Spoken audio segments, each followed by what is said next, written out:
Καλησπέρα σε όλες και σε όλους. Είμαι εδώ σήμερα στα γραφεία του Γεωργικού Συλλόγου και θα ξεκινήσει να γίνεται αυτή η διαδικτυακή ενημέρωση εκδήλωση της Ολομέλειας των Προέδρων των Γεωργικών Συλλόγων της χώρας. Είναι εδώ μαζί μου και εκ δεξιών μου ο κύριος Πολυχρόνης Τσιρίδης, συνάδελφος εκλεκτός ποινικολόγος, δικηγόρος Πειραιά.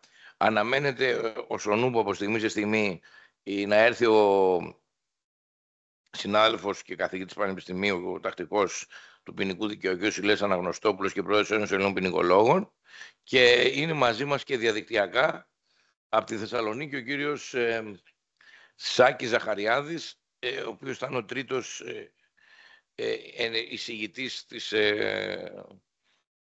Ολομέλειας. Το θέμα για το οποίο θα μας απασχολεί σήμερα είναι η 18η, η 19η ή 20η τροποποίηση, έχουν χάσει το μέτρημα, του ποινικού κώδικα και του κώδικα ποινικής δικονομίας, την οποία κατέθεσε μέσα στα Χριστούγεννα στη δημόσια διαβούλευση του Υπουργείου Δικαιοσύνης, και η οποία έληξε η διαδικασία της δημόσιας διαβούλευσης 7 του Ιανουαρίου, δηλαδή μέσα στις γιορτές. Από μια ομάδα εργασίας εκπονηθήσα τα ονόματα πάλι, των οποίων δεν τα γνωρίζουμε επισήμως, αν επισήμως ξέρουμε διάφορα, στην οποία δεν συμμετείχε κανένας εκπρόσωπος της Ολομέλειας, όπως και την προηγούμενη φορά. Προφανώς και κανένας εκπρόσωπος, ήρθε και ο κ. καθηγητής, και κανένας εκπρόσωπος του δικαστικού σώματος, παρά μόνο κάποιοι άνθρωποι εκλεκτοί της επιλογής του Υπουργείου Δικαιοσύνης, του Υπουργού, οι οποίοι συνέταξαν ένα σχέδιο διατάξεων που τιτλοφορείται, για να μην μου φύγει ακριβώς ο τίτλος, «Αντιμετώπιση νέων μορφών βίας κατά των γυναικών, ενσωμάτωση οδηγίας 2024-1385, πρόσθετες ρυθμίσεις στον νόμο περί ενδοοικογενειακής βίας, αναδιαοργάνωση των ιατροδικαστικών υπηρεσιών, ενίσχυση της λειτουργίας της Eurojust, μέτρα για την προστασία των ανηλίκων και την καταπολέμηση εγκληματικότητας στον ποινικό κώδικα και τον κώδικα ποινικής δικονομίας, δικονομικές διατάξεις αρμοδιότητας των τακτικών διοικητικών δικαστηρίων και λοιπές ρυθμίσεις». Πρόκειται λοιπόν για μια ουσιαστική, ακόμα πολύ σοβαρή τροποποίηση του ποινικού κώδικα και του κώδικα ποινικής δικονομίας, η οποία δεν είναι μόνο ενσωμάτωση οδηγίας, αλλά εισάγει και καινούριο δίκαιο, στα πλαίσια που κινείται για άλλη μια φορά, στα πλαίσια της γνωστής αντίληψης περί αυστηροποίησης του ποινικού νόμου, της συνέχισης της πλήρους απαξίωσης του έργου του Έλληνα δικαστή, της πλήρους υποβάθμισης της λειτουργίας του δικαιοδοτικού έργου και της καταφανούς έλλειψης εμπιστοσύνης του νομοθέτη στον Έλληνα δικαστή, ποινικό δικαστή αναφέρομαι, όπου φροντίζει να κάνει ό,τι μπορεί για να του δέσει τα χέρια, ώστε να οδηγήσει όλο και περισσότερους ανθρώπους στη φυλακή, περιορίζοντας δραστικά τα δικαιώματα των κατηγορουμένων και επικαλούμενος μια θεωρία ότι όσο πιο αυστηρός είναι ο νόμος, τόσο πιο πολύ πατάσσεται η εγκληματικότητα. Από την πρώτη στιγμή, σαν Ολομέλεια των Πρόεδρων των Γεωργικών Συλλόγων της χώρας, επισημάναμε και από την εποχή του 50-90 και προηγούμενες διατάξεις που είχαν γίνει από τον προηγούμενο Υπουργό, αλλά κυρίως τον 50-90, τη βασική μας αντίθεση σε σχέση με την αποτελεσματικότητα σε επίπεδο γενικοπροληπτικής διαδικασίας, de lege ferenda, μιας αυστηρής νομικής διαδικασίας επιλογής του ποινικού νομοθέτη, η οποία θα οδηγήσει αυτόθροα και αυτοδίκαια στην πάταξη εγκληματικότητας. Δεν πέρασε λίγο καιρός όπου τα επίσημα στοιχεία της ελληνικής αστυνομίας μας απέδειξαν, αυτά τα οποία δημοσιεύει η Ελλάδα, ελπίζω να μην δημοσιεύει λάθος στοιχεία, ότι όσο πιο πολύ πάμε σε πιο μεγάλη αυστηροποίηση, δεν έχουμε την ίδια πάταξη της εγκληματικότητας, τουναντίον νέες εγκληματικές πράξεις αναφύονται είτε στο επίπεδο των λεγόμενων γυναικοκτονιών, είτε στο επίπεδο της βίας ανηλίκων, είτε σε μια σειρά από άλλες ποινικές εγκληματικές δράσεις, οι οποίες παρατηρούνται και οι οποίες αντί να παντάσσονται υπό το νέο αυστηρό πλαίσιο ή του 50-90 του προηγούμενου νόμου, δυστυχώς οδηγούμεθα σε περαιτέρω αύξηση της εγκληματικότητας χωρίς έστω να υπάρχει κάποια σοβαρή μείωση, επειδή προφανώς η νέα γενική πρόληψη που θα οδηγεί τους θύτες στη φυλακή θα οδηγεί σε μια αποτροπή τους από την επιστροφή στο έγκλημα και από την ερωπή στο έγκλημα. Αυτή η θεωρία και αντίληψη της αμερικανικής υπήρου, η οποία δεν απέχει πολύ από την ασιατική πλευρά της ιστορίας, δηλαδή από νόμους τύπου Σαρία, για να κάνω έτσι κάπως έναν νεολογισμό χωρίς να πιστεύω ότι είναι ακριβώς τέτοιοι νόμοι. Όμως η αντίληψη ότι όπου υπάρχει ισχυρή ποινική καταστολή και τιμωρία του εγκλήματος, το έγκλημα κλείνει, έχει παταγωδώς αποτύχει στην πιο εμβληματική περιοχή που εφαρμόζεται αυτό στο δυτικό χώρο, και αναφέρομαι σε πολιτείες των ΗΠΑ που ισχύει ακόμα η θανατική ποινή, που αντί να πατάει στην εγκληματικότητα αυτή αυξάνει, γιγαντώνεται και μεγαλώνει. Όμως κάποιοι στα πλαίσια μιας επικοινωνιακής αντίληψης της πολιτικής, εκμεταλλευόμενοι τα πολύ προς τούτο πρόφορα μέσα μαζικής εξημέρωσης, τα οποία φροντίζουν να ταΐζουν τον λαό και να τον προσανατολίζουν από τα πραγματικά προβλήματα, τα οποία είναι η ακρίβεια και η καθημερινότητά του, και να τον επικεντρώνουν σε διάφορα εγκλήματα τα οποία τα περιφέρουν στην τηλεόραση από κανάλι σε κανάλι και ανταγωνίζονται χωρίς το Εθνικό Συμβούλιο Ραδιοτηλεόρασης να πτωείται και να θέλει να παρεμβεί να λύσει το πρόβλημα αυτό.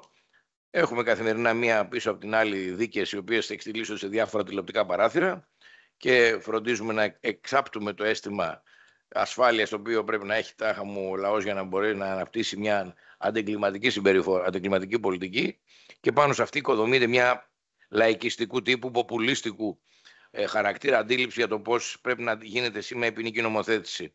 Κάθε φορά που ένα νέο έγκλημα ή μια νέα μορφή συμπεριφοράς βγαίνει στη τηλεόραση, ένας νέος νόμος ψηφίζεται.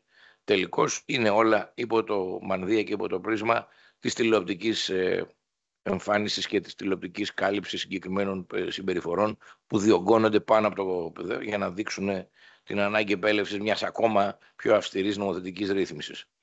Υπό αυτά τα πλαίσια εμείς συγκαλέσαμε άμεσα τη συντονιστική.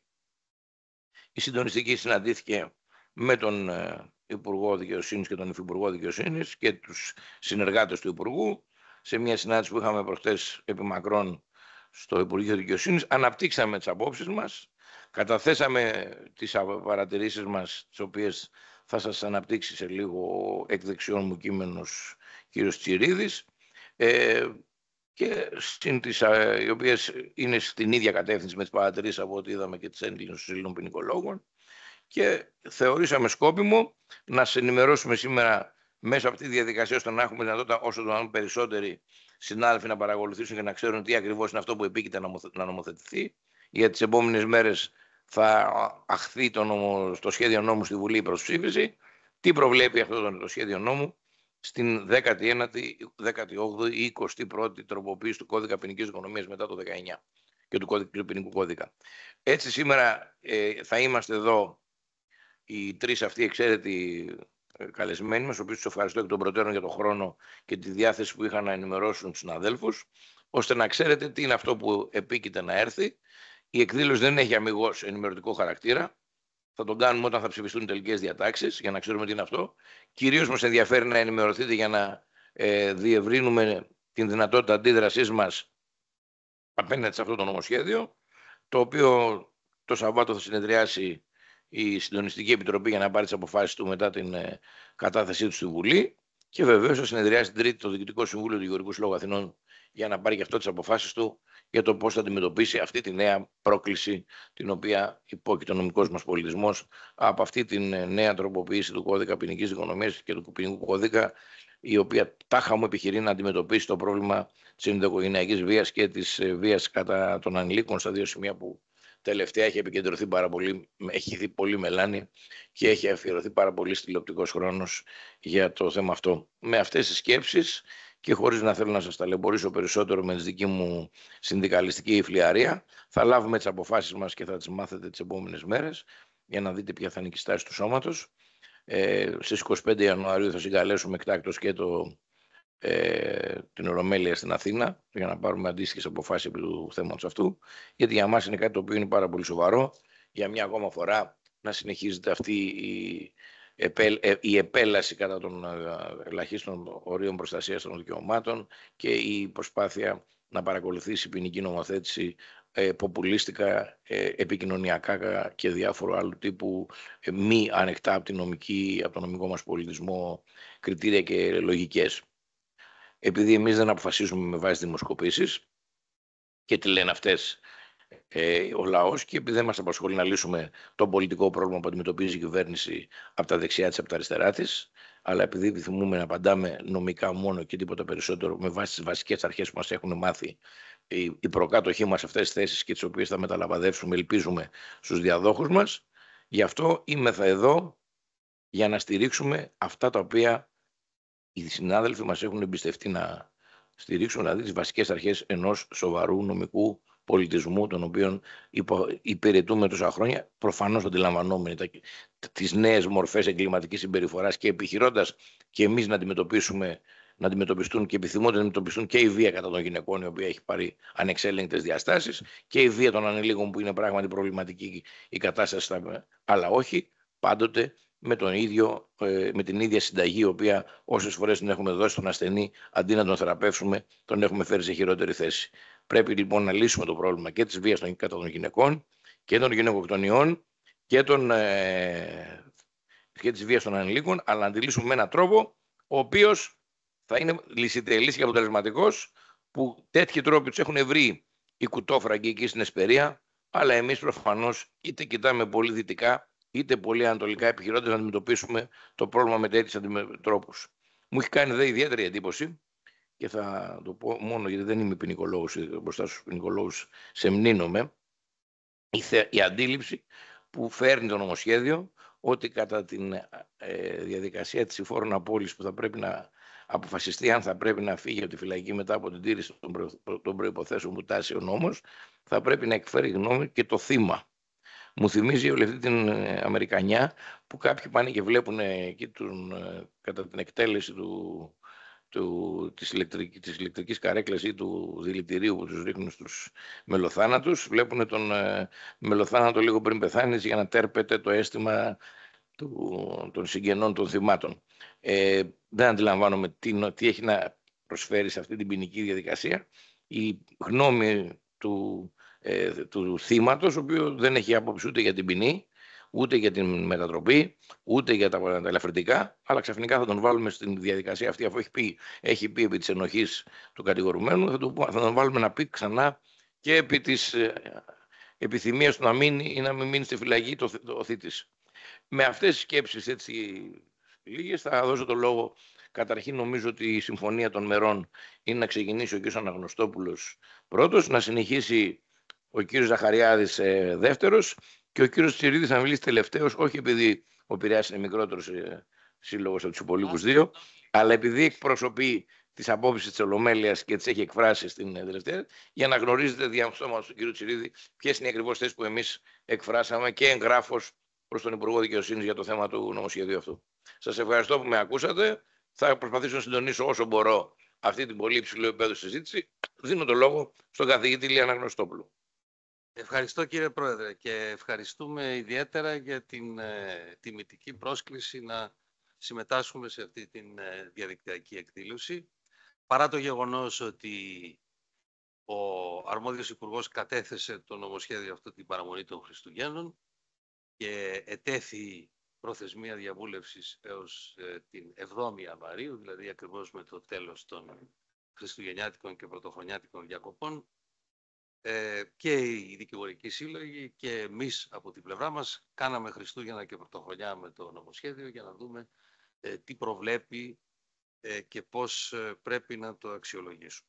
Είναι ένα νομοσχέδιο με 85 άρθρα, το οποίο, όπως επισήμανε ο κύριος Πρόεδρος, ρυθμίζει και ετερόκλητα μεταξύ τους θέματα.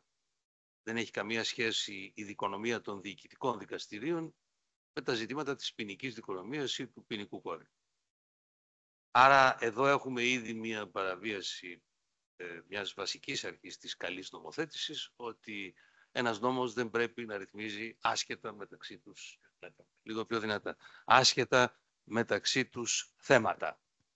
Θέλω εδώ να υπενθυμίσω ότι με τον νόμο 4622 του 2019 θεσπίστηκαν οι αρχές της καλής νομοθέτησης. Το Υπουργείο Δε Προεδρίας εξέδωσε και εγχειρίδιο στο οποίο επεξηγούνται οι αρχές της καλής νομοθέτησης. Εκεί λοιπόν αναφέρεται μεταξύ των αρχών αυτών το ότι δεν πρέπει ο αυτός νόμος να ρυθμίζει άσχετα μεταξύ τους θέματα και επίσης αναφέρεται ότι όταν πρόκειται να εισαχθεί ένα νομοσχέδιο που έχει κάποια βαρύτητα, όπως αναμφισβήτητα συμβαίνει με το προκείμενο νομοσχέδιο, πρώτα συγκροτείται μια ομάδα εργασίας εντός του Υπουργείου για να προσδιοριστούν οι άξονες τους οποίους επιθυμεί το Υπουργείο να κινηθεί το νομοσχέδιο και ακολουθεί η συγκρότηση νομοπαρασκευαστικής επιτροπής, η οποία καλείται να καταρτήσει το σχέδιο νόμου. Βεβαίως, την πολιτική πρωτοβουλία και την ευθύνη έχει πάντοτε ο καθήλυν αρμόδιος υπουργός, αλλά το νομοτεχνικό μέρος ανατίθεται στην νομοπαρασκευαστική επιτροπή προκειμένου να εξασφαλιστεί η εναρμόνιση του σχεδίου νόμου με την υπόλοιπη νομοθεσία, η από νομοτεχνικής πλευράς αρτιότητα του νομοσχεδίου και ούτω καθεξής.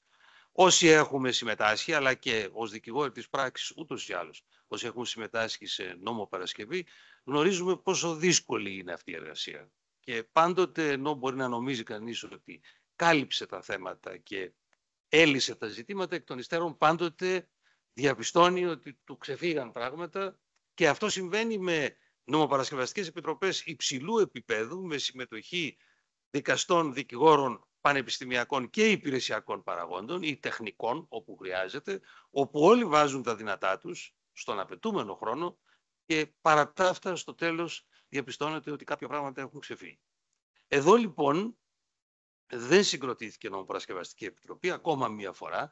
Το είχαμε επισημάνει έντονα με αφορμή τον μετέπειτα νόμο 5090, τον φετινό του 2024, και τα αποτελέσματα της μη συγκρότησης νομοπαρασκευαστικής επιτροπής είναι φανερά στην κακή νομοτεχνική ποιότητα του νομοσχεδίου.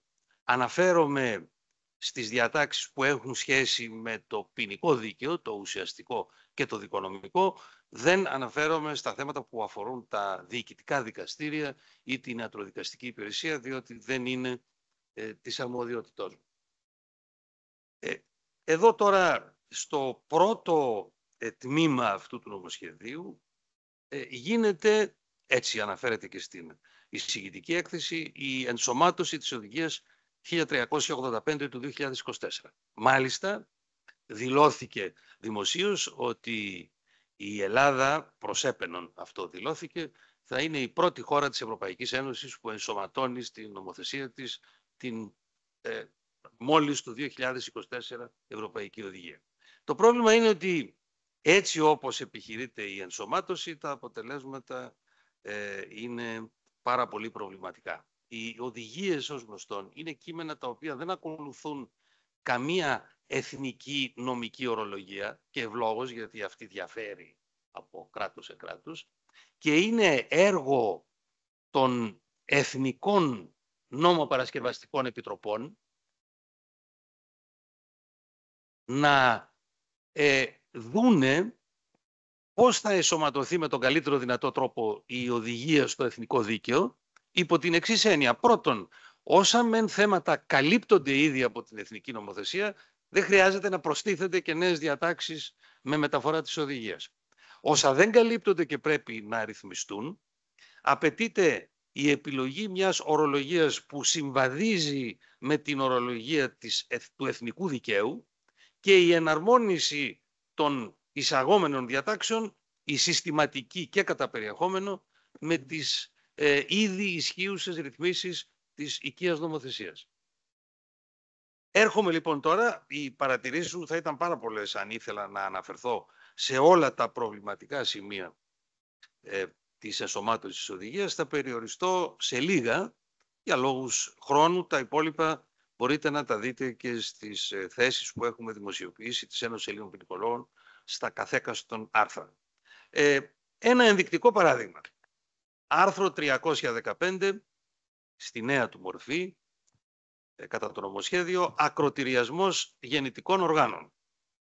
Όποιος με τη χρήση κάθε μορφής βίας Λες και αν έλεγε όπως με τη χρήση βίας δεν θα αρκούσε στα ελληνικά. Ή απειλής βίας ή άλλων εξαναγκαστικών μέσων ή με επιβολή ή κατάχρηση εξουσίας ή αποσπώντας τη συνένεση με τη χρήση απατηλών μέσων ή παρασύροντάς την. Δεν καταλαβαίνει κανείς ποιος παρασύρει τι. Παρασύρει τη συνένεση. Η συνένεση δεν παρασύρεται. Παρασύρεται κάποιο πρόσωπο. Έτσι δεν είναι? Εκμεταλλευόμενος την ευάλωτη θέση στην οποία βρίσκεται. Ποιος, παρακάτω το μαθαίνουμε, εξαναγκάζει ή εξωθεί γυναίκα να υποβληθεί σε εκτομή, ακτηριασμό ή οποιοδήποτε άλλο ακροτηριασμό στο σύνολο ή σε μέρος των μεγάλων χιλαίων του εδίου, των μικρών χιλαίων του εδίου ή της κλειτορίδας, τιμωρείται με ποινή φυλάκισης τουλάχιστον 2 ετών, αν η πράξη διαπράχθηκε από μέλος της οικογένειας. Αυτό θεωρείται επιβαρυντική περίσταση. Μάλιστα. Το ερώτημα είναι, χρειάζεται αυτή η διάταξη? Ο ακροτηριασμός, κατά την πάγια θεωρία και νομολογία μας, συνιστά βαριά σωματική βλάβη. Μάλιστα εδώ θα είναι και περίπτωση σκοπούμενης βαριά σωματικής βλάβης. Γιατί λοιπόν πρέπει να εισαγάγουμε αυτή τη διάταξη ως ειδική? Υπάρχει περίπτωση στην Ελλάδα μια τέτοια επέμβαση στα γυναικεία γεννητικά όργανα να μην θεωρηθεί σωματική βλάβη και μάλιστα βαριά σωματική βλάβη? Όχι είναι η απάντηση. Παίζει κάποιο ρόλο στο ελληνικό δίκαιο η συνένεση του παθόντος, της παθούσης εδώ? Η απάντηση είναι όχι. Όπως γνωρίζουμε, αυτό αφορά μόνο την απλή σωματική βλάβη. Έχουμε λοιπόν διάταξη η οποία καλύπτει όλη αυτή την περιγραφή, η οποία και νομοτεχνικά είναι μια πολύ άτεχνη διατύπωση διατάξεως που δεν ταιριάζει και με την οριμότητα που έχει η ποινική μας νομοθεσία, η οποία με λίγες λέξεις καλύπτει όλα τα επιμέρους θέματα. Αντί να αναφέρει εξαναγκάζει, εξωθεί, παρασύρει, τι χρειάζονται όλα. Αυτά ενδεικτικώς ως παράδειγμα. Στη συνέχεια, εάν πάει κανείς στο άρθρο 6, έχουμε μία προσθήκη στο άρθρο 330 για την παράνομη βία, για ένα αδίκημα που ονομάζεται καταναγκασμό σε γάμο. Όποιος με τη χρήση οποιασδήποτε μορφής βίας ή απειλής βίας ή άλλων εξαναγκαστικών μέσων ή με επιβολή ή κατάχρηση εξουσίας ή αποσπώντας τη συνένεση με τη χρήση απατηλών μέσων ή παρασύροντάς τον, άλλη διατύπωση, εκμεταλλευόμενος την ευάλωτη θέση στην οποία βρίσκεται, εξαναγκάζει, προσελκύει ή οθεί άλλον να συνάψει γάμο ή σύμφωνο συμβίωσης, τιμωρείται με ποινή φυλάκιση τουλάχιστον 1 έτους και χρηματική ποινή. Το ερώτημα εδώ που ανακύπτει είναι το ίδιο. Και εν πάση περιπτώσει, εάν θεωρήθηκε ότι υπήρχε ανάγκη κάποιας ειδικής διάταξης, ας προβλεπόταν ξεχωριστά, όχι στο άρθρο της παράνομης βίας, και με μια διατύπωση η οποία θα παρέλειπε όλη αυτή την άτεχνη και περιττή επανάληψη και κυρίως την χρήση όρων οι οποίοι δεν έχουν τύχει επεξεργασίας στην δογματική και νομολογιακή στο δικό μας σύστημα. Ξαφνικά δηλαδή θα τεθεί το ερώτημα, τι σημαίνει προσελκύει? Τι ακριβώς εννοούμε να λέμε προσελκύει? Αυτά είναι 2 παραδείγματα από την οδηγία. Για να προχωρήσουμε τώρα σε ένα σημαντικό άρθρο του νομοσχεδίου που είναι το άρθρο 14. Αυτά που ανέφερα ήταν τα άρθρα 5 και 6. Πηγαίνω λοιπόν στο άρθρο 14 του νομοσχεδίου, στο οποίο είναι το κεφάλαιο για την ενδοοικογενειακή βία αυτό, το οποίο έχει πολλές παραγράφους. Αυτές είναι και ουσιαστικού δικαίου και δικονομικού. Θα παραλείψω τα δικονομικά διότι με αυτά θα ασχοληθεί ο κύριος Ζαχαριάδης όπως έχουμε συμφωνήσει. Έχουμε λοιπόν εδώ την προσθήκη του άρθρου 10α στο νόμο 3500 του 2006, όπως έχει τροποποιηθεί και ισχύει. Εδώ λοιπόν πρώτα απ' όλα επαναφέρεται ο θεσμός της υποτροπής. Αυτός καταργήθηκε, όπως είναι γνωστό, με τον ποινικό κώδικα. Προβλεπόταν στον προισχύσαντα ποινικό κώδικα χωρίς να εφαρμόζεται από τα δικαστήρια. Ήταν διατάξεις επηρεασμένες από τις εγκληματολογικές και εγκληματοπροληπτικές θεωρίες του 19ου και αρχών του 20ου αιώνα. Στην πράξη δοκιμάστηκαν, δεν απέδωσαν κάτι. Οι θεωρίες περί του εγκληματίου ανθρώπου εγκαταλείφθηκαν και αυτό το οποίο επικράτησε στον ποινικό κώδικα του 2019 είναι ότι τα ζητήματα της υποτροπής αντιμετωπίζονται επαρκώς κατά το στάδιο της επιμέτρησης της ποινής, όπου το δικαστήριο ασφαλώς θα λάβει υπόψη του το τυχόν εγκληματικό παρελθόν του κατηγορουμένου, ιδίως αν αυτό συνίσταται σε εγκλήματα που είναι παρόμοια με αυτό για το οποίο καταδικάστηκε. Εδώ λοιπόν επαναφέρεται η υποτροπή χωρίς προφανή λόγο. Και στη συνέχεια έχουμε τη γνωστή τριάδα απαγορεύσεων: απαγόρευση αναστολής της ποινής, απαγόρευση μετατροπής της ποινής και απαγόρευση ανασταλτικού αποτελέσματος της έφεσης. Όλα αυτά είχαν καταργηθεί με τον 2408 του 1996, επαναφέρθηκαν τα τελευταία χρόνια σε κάποια επιμέρους εγκλήματα και διαρκώς επεκτείνονται. Είχε γίνει η συζήτηση για την εγκληματική οργάνωση, είχε λάβει και θέση και πρωτοβουλίες ο Δικηγορικός Σύλλογος των Αθηνών και όλοι οι δικηγορικοί σύλλογοι της Ελλάδος, χωρίς αποτέλεσμα δυστυχώς. Τα υπόλοιπα τα δικονομικά που είναι η ανεβουλεύματος παραπομπή, υποχρεωτική κράτηση κλπ. Τα παραλείπω, θα αναφερθεί σε αυτά ο κύριος Ζαχαριάδης, όπως παραλείπω και το άρθρο 15 του νομοσχεδίου που αφορά τη διαμεσολάβηση και προχωρώ. Γι' αυτό θα πω μόνο για την διαμεσολάβηση ότι το που κάνει το νομοσχέδιο είναι τον θεσμό αυτόν να τον υπονομεύει ενίοτε έως εξουδετερώσεως. Τι λέει δηλαδή? Ότι παρότι οι εμπλεκόμενοι θέλουν να λυθεί με διαμεσολάβηση η διαφορά τους, καλείται ο καθού οι υπόνοιες να ομολογήσει, λέει η διάταξη, τα βασικά πραγματικά περιστατικά της υπόθεσης, κάτι δηλαδή ίσως λιγότερο από την ομολογία, αλλά κατά αποτέλεσμα περίπου να ομολογήσει, ενώ ο θεσμός αυτός αποβλέπει στο να γίνεται η διαμεσολάβηση και η διαθέτηση άνευ ομολογίας, στο κάτω-κάτω.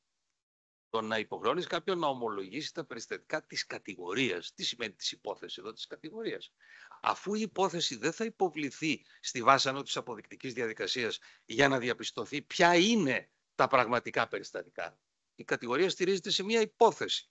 Όπως το είχε πει χαρακτηριστικά ο Νικόλαος Ανδρουλάκης, κυριολεκτικά είναι μια υπόθεση η κατηγορία, με την κυριολεκτική σημασία της λέξης. Εδώ λοιπόν γιατί να καλείται να ομολογήσει τα βασικά περιστατικά και επιπλέον δίνει τη δυνατότητα στον εισαγγελέα και παρά τα αυτά να μην στέρξει στην διαμεσολάβηση αν θεωρεί ότι υπάρχει κάποιο υπέρτερο δημόσιο συμφέρον. Ο θεσμός υπονομεύεται με δύο λόγια. Προχωρώ στο άρθρο 24, στο οποίο αναφέρθηκε προηγουμένως ο κύριος Πρόεδρος, για αυτή την ακρόαση του θύματος στο στάδιο της υφόρων απολύσεως. Κοιτάξτε, εδώ ανατρέπεται όλο το σύστημα των ποινών και της σοφρονιστικής μεταχείρισης. Ο κώδικας ποινικής δικονομίας προβλέπει ότι ο φερόμενος ως παθών ακούγεται έως ότου το δικαστήριο αποφασίσει επί της ενοχής του κατηγορουμένου. Και σε καταφατική περίπτωση το στάδιο της ποινής είναι αποκλειστικά στάδιο μεταξύ του δικαστηρίου και του κατηγορουμένου. Και ευλόγως, διότι η ανάληψη από την πολιτεία της ευθύνης της ποινικής μεταχείρισης εμπεριέχει και την παραδοχή ότι το θύμα της αξιόπινης πράξης είναι ακατάλληλο για να προσδιορίσει την ενδεδειγμένη ποινική μεταχείριση του καταδικαστέντος. Και αυτό είναι εύλογο και ανθρώπινο. Είναι εύλογο και ανθρώπινο. Ο φέρον το τραύμα της αξιόπινης πράξης, το οποίο ενδεχομένως θα φέρει σε όλη την υπόλοιπη ζωή του, αυτός ο οποίος έχει υποστεί την εισβολή στα ένομα αγαθά του, δεν διαθέτει ούτε την υφαλιότητα, ούτε την ψυχολογία, ούτε την ψυχραιμία για να κρίνει αυτός ποια πρέπει να είναι η δέουσα ποινική μεταχείριση. Με όλο λοιπόν το σεβασμό που έχει και οφείλει να έχει η ένομη τάξη και το δικαστικό μας σύστημα στα θύματα αξιόπινων πράξεων, η ποινή και η σωστή η ενδεδειγμένη ποινική μεταχείριση του δράστη είναι υπόθεση της πολιτείας δια του δικαστηρίου και του κατηγορουμένου. Ενώ λοιπόν ορθώς στο στάδιο της ποινής δεν ακούγεται το θύμα, έρχεται τώρα ο νομοθέτης και το εισάγει στην διαδικασία της συμφόρων απόλυσης. Σε ένα στάδιο δηλαδή που έχει να κάνει αποκλειστικά με τη σοφρονιστική μεταχείριση την ενδεδειγμένη του καταδικαστέντος, ο οποίος έχει εκτίσει ένα μέρος της ποινής του και κρίνεται για το αν είναι όριμος υπό όρους να εισέλθει πάλι στην κοινωνία για να μπορέσει να ολοκληρωθεί δι' αυτού του τρόπου η επανένταξή του, η ομαλή επανένταξή του σε αυτή. Τι δουλειά έχει εκεί το θύμα? Λέει στην αιτιολογική έκθεση ο νομοθέτης μας ότι μας υποχρεώνει σε αυτό η οδηγία. Δεν είναι ακριβές αυτό. Το μόνο που λέει η οδηγία είναι ότι εάν υπάρχουν στοιχεία που επιβάλλουν την ενημέρωση του θύματος της πράξεως όταν επίκειται η φόρον απόλυση του καταδικαστέντος, ενημερώνεται το θύμα περί αυτού. Για να έχει το νου του, να λάβει τα μέτρα του και ούτω καθεξής. Όπως επίσης προβλέπει ότι λαμβάνεται μέριμνα και για το ενδεχόμενο να κινδυνεύει ο απολυόμενος υφόρων. Και έχουμε τέτοια περιστατικά σε άλλες χώρες, από ό,τι γνωρίζουμε, όπου απολυθέντες υφόρων από τη φυλακή, ιδίως για γενετήσια εγκλήματα, υπέστησαν επιθέσεις όταν γύρισαν σπίτι τους, κάψαν τα σπίτια, κινδύνεψαν. Πράγματι λοιπόν η πολιτεία οφείλει να προστατεύσει και το θύμα μιας αξιόπινης πράξης, αλλά και τον ίδιο τον απολυόμενο από ενδεχόμενα τέτοια, αλλά αυτό δεν έχει καμία σχέση με το να καθίσταται διάδικος σε αυτό το στάδιο ο παθών εκ του εγκλήματος. Είναι δηλαδή από κάθε άποψη ακατάλληλο και εμβάλλει δυστυχώς την υποψία ότι αυτό το οποίο επιχειρείται εδώ είναι να περιοριστεί έτσι περισσότερο η εφαρμογή του θεσμού της συμφόρων απόλυσης. Να απολύονται δηλαδή ακόμη λιγότεροι από ό,τι απολύονται σήμερα υπό όρους. Αυτό έχει γίνει ήδη με την επιμήκυνση του υποχρεωτικώς εκτιταίου εντός φυλακής τμήματος της ποινής. Έχει ήδη γίνει με την σκλήρινση των προϋποθέσεων για την απόλυση υπό όρους και τώρα προστίθεται και η ακρόαση του θύματος για να γίνει ακόμα δυσκολότερη η απόλυση φόρων. Παρακαλώ. Αν ακούγεται ο κ. Αναγνωστόπουλος ή έχουμε κάποιο πρόβλημα τεχνικό. Επέστρεψαν λέει σε εσάς κύριε Πρόεδρε. Βαρέθηκαν να ακούνε εμένα και... Ακούγεται. Ακούγεται κύριε Πρόεδρε. Ακούγεται. Εντάξει. Να μου το πει κάποιος από το διαδίκτυο μπορεί. Ακούγεται κύριε Πρόεδρε, ακούγεται. Και έχουν ρεκουτεί στο online, μπορεί να έχουν ρεκουτεί. Θα δούμε και κάποιον συνάδελφο. Εδώ μας έστειλε κάποιος ανώνυμος και είπε ότι επέστρεψε στον Πρόεδρο.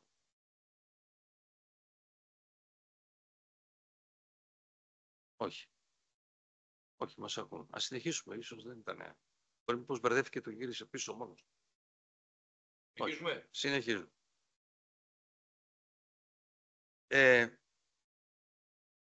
Λοιπόν, αυτά για το άρθρο 24, μια διάταξη περιττή και επικίνδυνη θα προσθέσω. Έρχομαι στο άρθρο 27, όπου δημιουργείται ένα νέο αδίκημα πλέον για όλες τις πράξεις, το οποίο ονομάζεται παρεμπόδιση δικαιοσύνης. Κατά μεταφορά αδικήματος του αγγλοσαξονικού δικαίου, το obstruction of justice. Αυτό το αδίκημα δεν το χρειαζόμαστε εμείς, διότι στον ποινικό μας κώδικα έχουμε διατάξεις που καλύπτουν αυτές τις μορφές συμπεριφοράς. Δηλαδή, ηθική αυτουργία σε ψευδορκία, ψευδή κατάθεση με την νέα ορολογία, παραπλάνηση σε ψευδή κατάθεση, παράνομη βία, απειλή, υπόσχεση δώρου. Αυτά όλα είναι επιμέρους πράξεις οι οποίες καλύπτονται από τα αντίστοιχα δικήματα. Υπόθαλψη εγκληματία βεβαίως. Εδώ λοιπόν έχουμε μια διάταξη που λέει όποιος παρεμποδίζει την απονομή της δικαιοσύνης ασκώντας αυθαίρετη παρέμβαση, δεν ξέρω τι σημαίνει αυτό, πριν ή κατά τη διάρκεια έρευνας οποιασδήποτε αρχής ή σε οποιοδήποτε στάδιο της ποινικής δίκης με χρήση σωματικής βίας, απειλής, εκφοβισμού, παραπλάνησης, με κατάχρηση θέσης εξουσίας ή εξάρτησης οποιασδήποτε φύσης ή με υπόσχεση ωφελήματος προκειμένου αυτός να δώσει ψευδή κατάθεση ή να μεταβάλει την κατάθεσή του ή να αρνηθεί να καταθέσει ή να αποκρύψει, καταστρέψει, αλλοιώσει, αφαιρέσει, αντικαταστήσει αποδεικτικά στοιχεία ή να εμποδίσει την πρόσβαση σε αυτά. Εφόσον η πράξη δεν τιμωρείται βαρύτερα από άλλη διάταξη, τιμωρείται. Γιατί χρειάζεται αυτή η διάταξη? Αν εξαφανίσω αποδεικτικά στοιχεία, θα έχω υπεξαγωγή εγγράφων, θα έχω ψευδή βεβαίωση ενδεχομένως αν είναι δημοσίου εγγράφου η φθορά. Αν το αλλοιώσω θα έχω πλαστογραφία πάλι ή ψευδή βεβαίωση.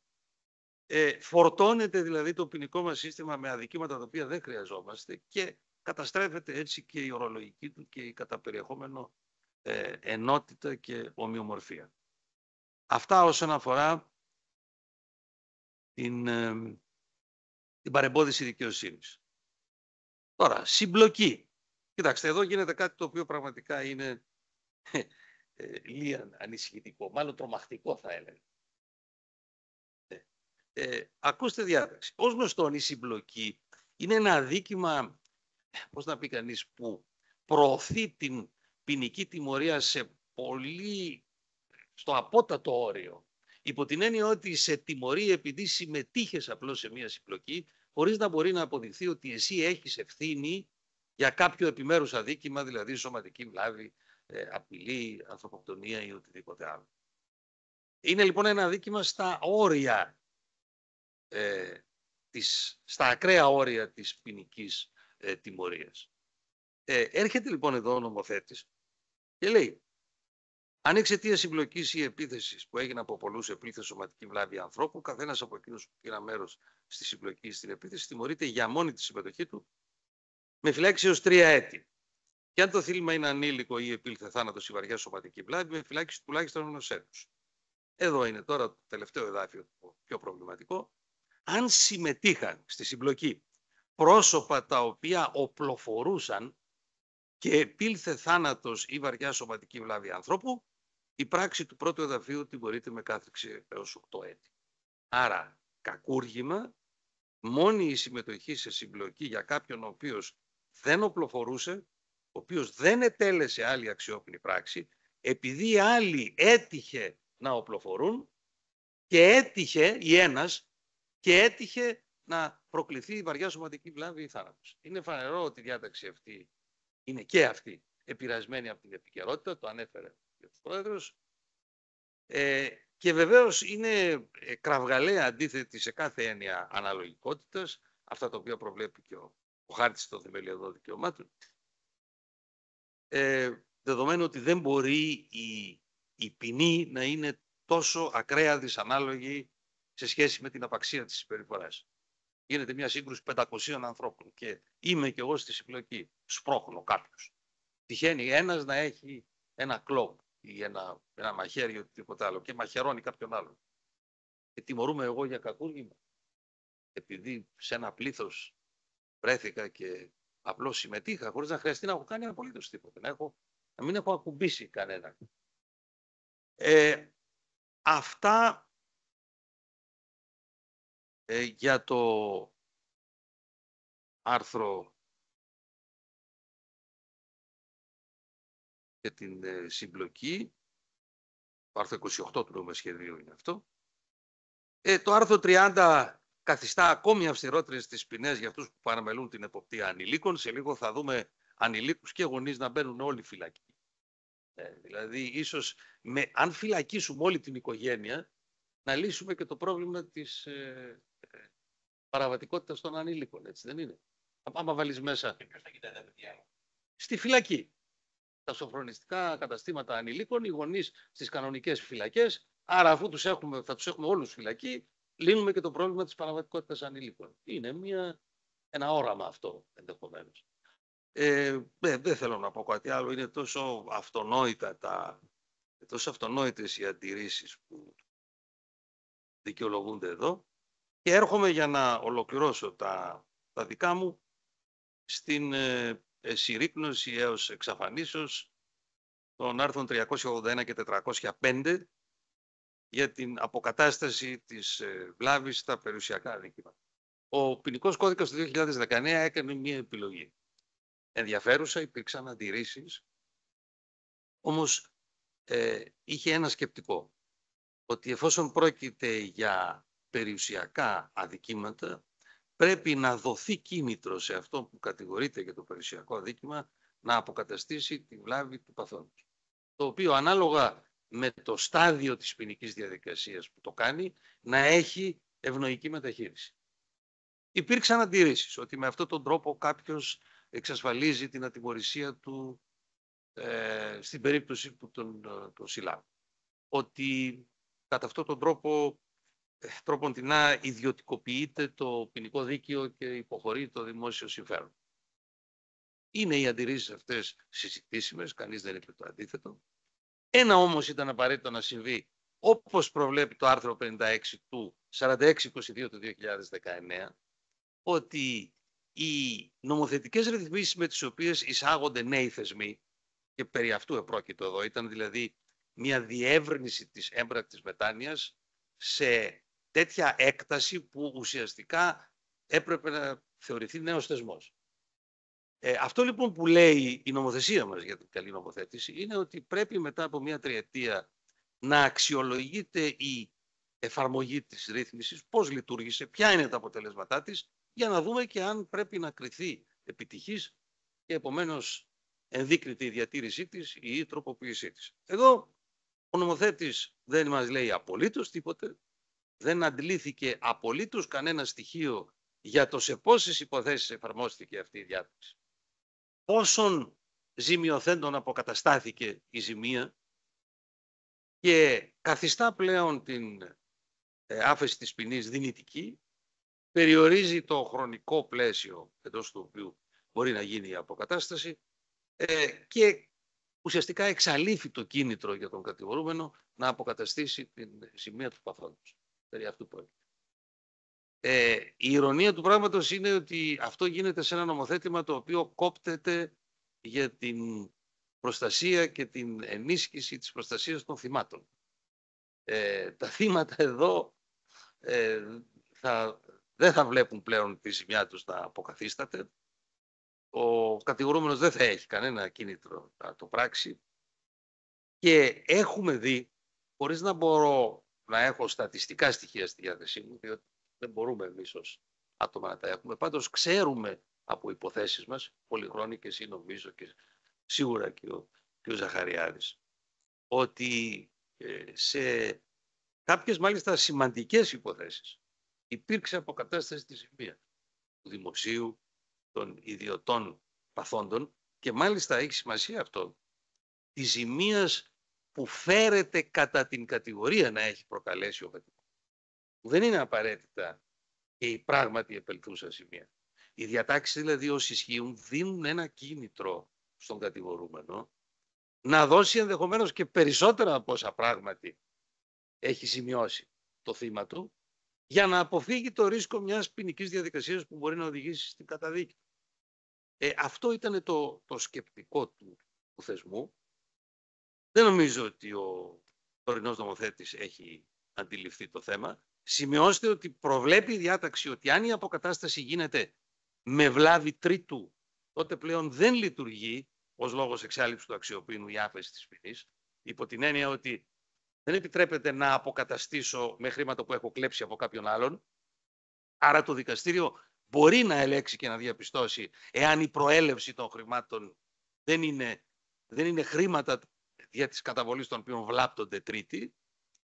Αυτό νομίζω το παραβλέπει ο τωρινός νομοθέτης και με αυτόν τον τρόπο οι θεσμοί αυτοί αποκαταστατικής δικαιοσύνης, αποκατάστασης της μιας του θύματος, υπονομεύονται σε βαθμό εξουδετερώσης. Αυτά είχα να πω. Ενδεικτικώς υπάρχουν και άλλα, αλλά δεν θέλω να ευχαριστήσω πολύ τον κύριο. Σας ευχαριστώ που με ακούσατε. Να ευχαριστώ τον καθηγητή τον κύριο Αναγνωστόπουλο για το χρόνο τον οποίο και την εμβρήθεια με την οποία μας ανέπτυξε τις διατάξεις, οι οποίες δεν είναι μόνο ενσωμάτωση οδηγίες αλλά και άλλες διατάξεις. Και νομίζω ότι πάντα με τον γλαφυρό τρόπο που τα λέει και στους φοιτητές, τα λέει και σε εμάς, μπορούν να γίνονται κατανοητά, αλλά και να αναδεικνύονται και ντελέγγε φερέντα, όχι ντελέγγε Ελλάδα μόνο, τι είναι η σωστή νομοθέτηση και αν αυτή χρειάζεται και τι που αποσκοπεί. Μετά από αυτή την τοποθέτηση του κυρίου Αναγνωστόπουλου, ο λόγος θα δοθεί στον κύριο Ζαχαριάδη για να μας πει λίγο τα δικονομικά του νομοσχεδίου. Αν μας ακούει ο κύριος Ζαχαριάδης. Βέβαια, σας ακούω, μα ακούτε εσείς? Σας ακούμε πολύ καλά, λίγο πιο δυνατά, για να σας ακούνε και οι ακροατές μας. Ναι, ένα λεπτό γιατί έχω μικρόφωνο. Ωραία, ευχαριστώ πάρα πολύ που μου δίνει το λόγο και ευχαριστώ και για την πρόσκληση, κύριε Πρόεδρε. Λοιπόν, πράγματι θα αναφερθώ στις δικονομικές διατάξεις αυτού του νομοσχεδίου, οι οποίες είναι δύο κατηγοριών, δηλαδή η μία αφορά μόνο τον νόμο 3.500 του 2006 για την ενδοοικογενειακή Κύριε Ζαχαριάδη, βία. ανοίγετε και την κάμερά σας να σας βλέπουμε. Βέβαια, αλλά από πού ανοίγει να βρω μόνο? Τώρα σας Νομίζω βλέπουμε, τώρα εντάξει. τα κατάφερα. Τώρα σας βλέπουμε, εντάξει, Ωραία. εντάξει. Ωραία, τέλεια. Ευχαριστώ. Λοιπόν, ξεκινάω με την πρώτη κατηγορία δικονομικών διατάξεων που έχουν ενσωματωθεί στο νόμο για την ενδοοικογενειακή βία και στη συνέχεια θα αναφερθώ στις διατάξεις εκείνες που πάνε να ενσωματωθούν στον κώδικα ποινικής δικονομίας. Το χώρο αυτόν της ενδοοικογενειακής βίας, λοιπόν, καταρχήν να αναφέρω κάτι και στο χώρο της δικονομίας που αναφέρθηκε ήδη ο καθηγητής, ο κ. Αναγνωστόπουλος, δηλαδή πέρα από την απαγόρευση της αναστολής και της μετατροπής σε ποινές πάνω από 2 χρόνια, προβλέπεται και εδώ εκ του νόμου αποκλεισμός του ανασταλτικού αποτελέσματος της εφέσεως. Δηλαδή δίπλα στην αθλητική βία, στους παράτυπους μετανάστες, στην εγκληματική οργάνωση και στην ισόβια κάθριξη, έρχεται τώρα να προσθέσει ο νομοθέτης άλλη μία περίπτωση απαγόρευση του ανασταλτικού αποτελέσματος και να δείξει για άλλη μια φορά τη δυσπιστία του απέναντι στη δικαστική κρίση. Δηλαδή πραγματικά αναρωτιέται κανείς για ποιο λόγο να κάθε τόσο, ενώ με τον νέο κώδικα ποινικής δικονομίας είχαν καταργηθεί όλες σχεδόν οι περιπτώσεις που απαγορευόταν το ανασταλτικό αποτέλεσμα εκ του νόμου, για ποιο λόγο λοιπόν έρχεται με νεότερες νομοθετικές διατάξεις και προφανώς ο λόγος είναι επικοινωνιακός για συγκεκριμένου τύπου αδικήματα ανάλογα με το τι απασχολεί την κοινή γνώμη κάθε φορά, όπως σωστά και ο ίδιος εσείς τονίσατε. Αυτή τη φορά ο στόχος ήταν η ενδοοικογενειακή βία με αφορμή συγκεκριμένες υποθέσεις και εδώ λοιπόν απαγορεύει το ανασταλτικό αποτέλεσμα της εφέσεως. Βεβαίως αναστολή εκτελέσεως του 497-7 ασφαλώς και επιτρέπεται σε όλες αυτές τις περιπτώσεις. Το λέω γιατί έχει μια διατύπωση περίεργη ότι δεν επιτρέπεται η αναστολτική δύναμη σε καμία περίπτωση, αλλά αυτό δεν μπορεί ασφαλώς να αποκλείσει την εφαρμογή του 497 παράγραφος 7, των θεσμών δηλαδή της αναστολής εκτελέσεως.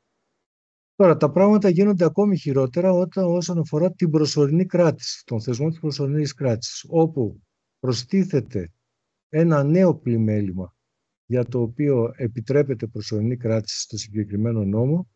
Δηλαδή, συγκεκριμένα, ο νόμος λέει στο άρθρο 10α ότι εκτός από τα κακουργήματα, προσωρινή κράτηση επιτρέπεται πλέον στα συγκεκριμένα πλημελήματα για την ενδοοικογενειακή βία που απειλούνται με φυλάκιση τουλάχιστον 1 έτους. Και το κακό είναι ότι από τις προϋποθέσεις τις οποίες απαριθμεί για την εφαρμογή, για την έκδοση του εντάλματος προσωρινής κράτησης, ουσιαστικά νοθεύει τον θεσμό της προσωρινής κράτησης όπως αποτυπώνεται στο άρθρο 286 του Κώδικα Ποινικής Δικονομίας, αφού έρχεται να προσθέσει καταρχήν εκτός από τα ιδιαίτερα χαρακτηριστικά της πράξης και την εν γέννη προσωπικότητα του κατηγορουμένου. Αυτό είναι ένα καινούριο στοιχείο σε σχέση με την προσωρινή κράτηση.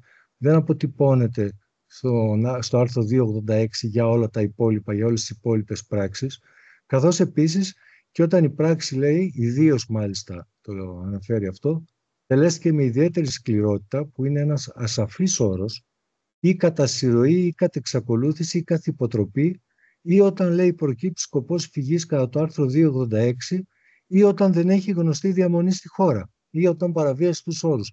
Μα όταν δεν έχει γνωστή διαμονή στη χώρα, ως γνωστόν, είναι ένα από τα συγκεκριμένα κριτήρια στο άρθρο 286, από τα οποία ο ανακριτής μπορεί να συνάγει ότι υπάρχει σκοπός φυγής και να εκδώσει ένταλμα προσωρινής κράτησης. Εδώ δηλαδή έχει και μια ουσιαστικά ταυτολογία. Εφόσον παραπέμπει στο 286, δεν χρειάζεται να αναφέρει ότι δεν έχει γνωστή διαμονή στη χώρα, αφού η μη γνωστή διαμονή στη χώρα είναι ένα από τα κριτήρια που οδηγούν στην υποψία φυγής κατά το άρθρο 286. Στη δε αιτιολογική έκθεση επανέρχεται ένας όρος τον οποίο είχαμε πολλά χρόνια να ακούσουμε, τουλάχιστον 30 χρόνια. Μιλάει για αυξημένη επικινδυνότητα του δράστη. Θυμίζω ότι πριν από 30 χρόνια ήταν αποτυπωμένο τότε στον νόμο σαν κριτήριο για την έκδοση εντάλματος προσωρινής κράτησης ή η ιδιαίτερη επικινδυνότητα του δράστη ή η υποψία φυγής. Προσπάθησε ο νομοθέτης όλα αυτά τα χρόνια να ορθολογικοποιήσει αυτά τα κριτήρια έτσι ώστε να μην εκδίδονται αλλεπάλληλα εντάλματα προσωρινής κράτησης και έθεσε κάποια συγκεκριμένα κριτήρια. Θυμάμαι μάλιστα ότι και ο καθηγητής, ο κ. Αναγνωσόπουλος, είχε γράψει μια σχετική μελέτη στο νομικό βήμα το 1982 για την ιδιαίτερη επικινδυνότητα και πώς βγαίνουν τα εντάλματα. Τώρα έρχεται πάλι να επαναφέρει έναν τέτοιο εντελώς ασαφή όρο, αφού το ποιος είναι επικίνδυνος, αυξημένα επικίνδυνος, θα είναι στην κρίση του ανακριτή χωρίς συγκεκριμένα κριτήρια για να το εφαρμόσει. Παρακάτω, στον ίδιο νόμο για την ενδοοικογενειακή βία, έρχεται να πειράξει για άλλη μια φορά την ενδιάμεση διαδικασία και προβλέπει πλέον ότι οι πράξεις συγκεκριμένες του νόμου 3500 του 2006, τα κακουργήματα δηλαδή, στα κακουργήματα αναφέρομαι, θα παραπέμπονται μόνο με απευθείας κλίση κατά το άρθρο 309, χωρίς δηλαδή τη μεσολάβηση δικαστικών συμβουλίων, και μάλιστα όπως αναφέρει για να αποκλείσει τη σχετική ρήτρα του 309 που αναφέρεται στην εφαρμογή της συγκεκριμένης διάταξης μόνο όταν η υπόθεση παραπέμπεται στο μονομελές, στο τριμελές εφετείο, έρχεται εδώ να μας πει ανεξαρτήτως καθήλυνα αρμόδιου δικαστηρίου, πράγμα που σημαίνει ότι και μια βαριά σκοπούμενη σωματική βλάβη στα πλαίσια ενδοοικογενειακής βίας που παραπέμπεται στο μεικτό ορκωτό δικαστήριο, πλέον θα παραπέμπεται με απευθείας κλίση. Αυτό δηλαδή που είχε αποκλείσει με προηγούμενες διατάξεις ο νόμος να μην έχουμε παραπομπές με κλητήριο θέσπισμα στο μεικτό ορκωτό δικαστήριο και το έβαλε σαν ρήτρα στο άρθρο 309, δυστυχώς το συγκεκριμένο νομοσχέδιο έρχεται και το επαναφέρει και λέει μάλιστα ότι οι υποθέσεις αυτές δεν ενέχουν σοβαρές αποδεικτικές δυσχέρειες και συμπίπτει, λέει η αιτιολογική έκθεση, η βούληση κατηγορουμένου και θύματος για την ταχεία περάτωση της ψυχοφθόρας προδικασίας. Εδώ, δηλαδή, αν η βαριά σκοπούμενη σωματική βλάβη είναι κοινή και όχι στα πλαίσια της ενδοοικογενειακής βίας, αναρωτιέται κανείς γιατί από το 1951 έχει επιλέξει ο νομοθέτης να παραπέμπεται με τη διαδικασία των δικαστικών συμβουλίων. Τι άλλαξε τώρα και όταν είναι στα πλαίσια της ενδοοικογενειακής βίας παραπέμπεται με βάση το νομοσχέδιο με απευθείας κλίση. Και από την άλλη μεριά κανείς δεν γίνεται εύκολα αντιληπτό γιατί συμπίπτει η βούληση του κατηγορουμένου και του θύματος για την ταχεία περάτωση της προδικασίας. Περνάω σε μια άλλη διάταξη στο νόμο πάλι για την ενδοοικογενειακή βία που αφορά την λεγόμενη αυτόφορη διαδικασία. Εκεί λοιπόν έρχεται το νομοσχέδιο και στα άρθρα 423 και 424, που ως γνωστόν όταν αναβάλλεται με βάση το άρθρο 423 για την προετοιμασία της υπεράσπισης υπάρχει δυνατότητα κράτησης, να διατηρηθεί η κράτηση δηλαδή του κατηγορουμένου ο οποίος έχει συλληφθεί επ' αυτοφόρο και στη συνέχεια όταν αναβάλλεται για κρίσονες αποδείξεις, δηλαδή μέσα στο 15ήμερο, τέτοια δυνατότητα δεν υπάρχει παρά μόνο αν η αναβολή για κρίσονες δοθεί μέσα στο τριήμερο. Και έτσι στην περίπτωση που αναβάλλεται για κρίσονες αποδείξεις η υπόθεση, τότε πια μόνο δυνατότητα περιοριστικών όρων μπορεί να επιβληθούν. Όλα αυτά στα πλαίσια της ενδοοικογενειακής βίας αλλάζουν.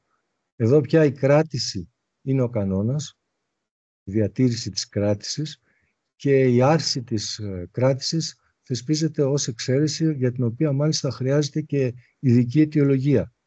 Άρα πλέον και μάλιστα επίσης επεκτείνεται η δυνατότητα κράτησης μέχρι τις 5 μέρες. Προφανώς επειδή μέχρι τις 5 μέρες είναι το όριο που θέτει το άρθρο 6 του Συντάγματος. Δηλαδή αν δεν υπήρχε τέτοιο όριο, ευτυχώς που υπάρχει στο άρθρο 6, φοβάμαι ότι θα βλέπαμε δυνατότητα κράτησης στα πλαίσια της αυτόφορης διαδικασίας για την ενδοοικογενειακή βία για πολύ περισσότερες ημέρες. Συνεπώς σήμερα, όπως διαμορφώνεται το πλαίσιο με βάση το συγκεκριμένο νομοσχέδιο, κράτηση ο κανόνας και εξαίρεση η άρση της κρατήσεως στις 3 μέρες όταν ζητείται αναβολή στα πλαίσια της αυτόφορης διαδικασίας για την προετοιμασία της υπεράσπισης, και αν αναβληθεί για κρίσονες για άλλες 2 μέρες, επίσης προβλέπεται διατήρηση της κρατήσεως ως κανόνας και άρση της ως εξαίρεση. Προφανώς μετά τις 5 μέρες πλέον θα εφαρμόζεται η κοινή διάταξη του άρθρου 424, οπότε μόνο δυνατότητα περιοριστικών όρων θα μπορεί να επιβληθεί. Δυστυχώς είναι διατάξεις οι οποίες είναι, δηλαδή αυτά δεν προβλεπόταν ούτε στον προϊσχύσαντα κώδικα ποινικής δικονομίας.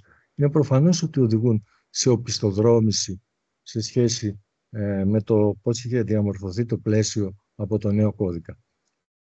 Μια άλλη διάταξη που προβλέπεται για τις περιπτώσεις, για τα πλημελήματα της ενδοοικογενειακής βίας, είναι σε σχέση με την ιδιάζουσα δοσηδικία, όπου εισάγεται πλέον εξαίρεση, δηλαδή δεν θα εφαρμόζεται το άρθρο 110 περίπτωση Δέλτα, ούτε οι δράστες τους, λέει ο νόμος, εξαιρούνται από την αυτόφορη διαδικασία. Συνεπώς, ένας δικηγόρος ή ένας δικαστής που κατηγορείται για το συγκεκριμένο πλημέλημα θα δικάζεται κανονικά με την αυτόφορη διαδικασία στο αρμόδιο αυτόφορο πλημελιωδικείο, με ό,τι αυτό συνεπάγεται για την κράτησή του. Δηλαδή, εισάγει πλέον εδώ δικότερη ρύθμιση που επικρατεί και αυτής ακόμα της διάταξης του κώδικα περί δικηγόρων. Ελπίζω αυτή τη ρύθμιση να την αποσύρει. Κύριε Ζαχαριάδη, έχουμε μια εξέλιξη στο θέμα αυτό. Ναι. Μας δήλωσε ο Υπουργός κατά τη συνάντηση που είχαμε ότι δεν θα εμείνει στη συγκεκριμένη νομοθέτηση. Χαίρομαι πολύ που το ακούω. Πάλι καλά, ωραία. Να το δούμε βέβαια και εγώ, άμα δεν το δούμε, αλλά θέλω να πω ότι δεν πάντα πρέπει να πιστεύω τον λόγο των Υπουργών, ότι το είναι δημόσιο. Εγώ είμαι πολύ καλοπροαίρετος άνθρωπος. Ωραία.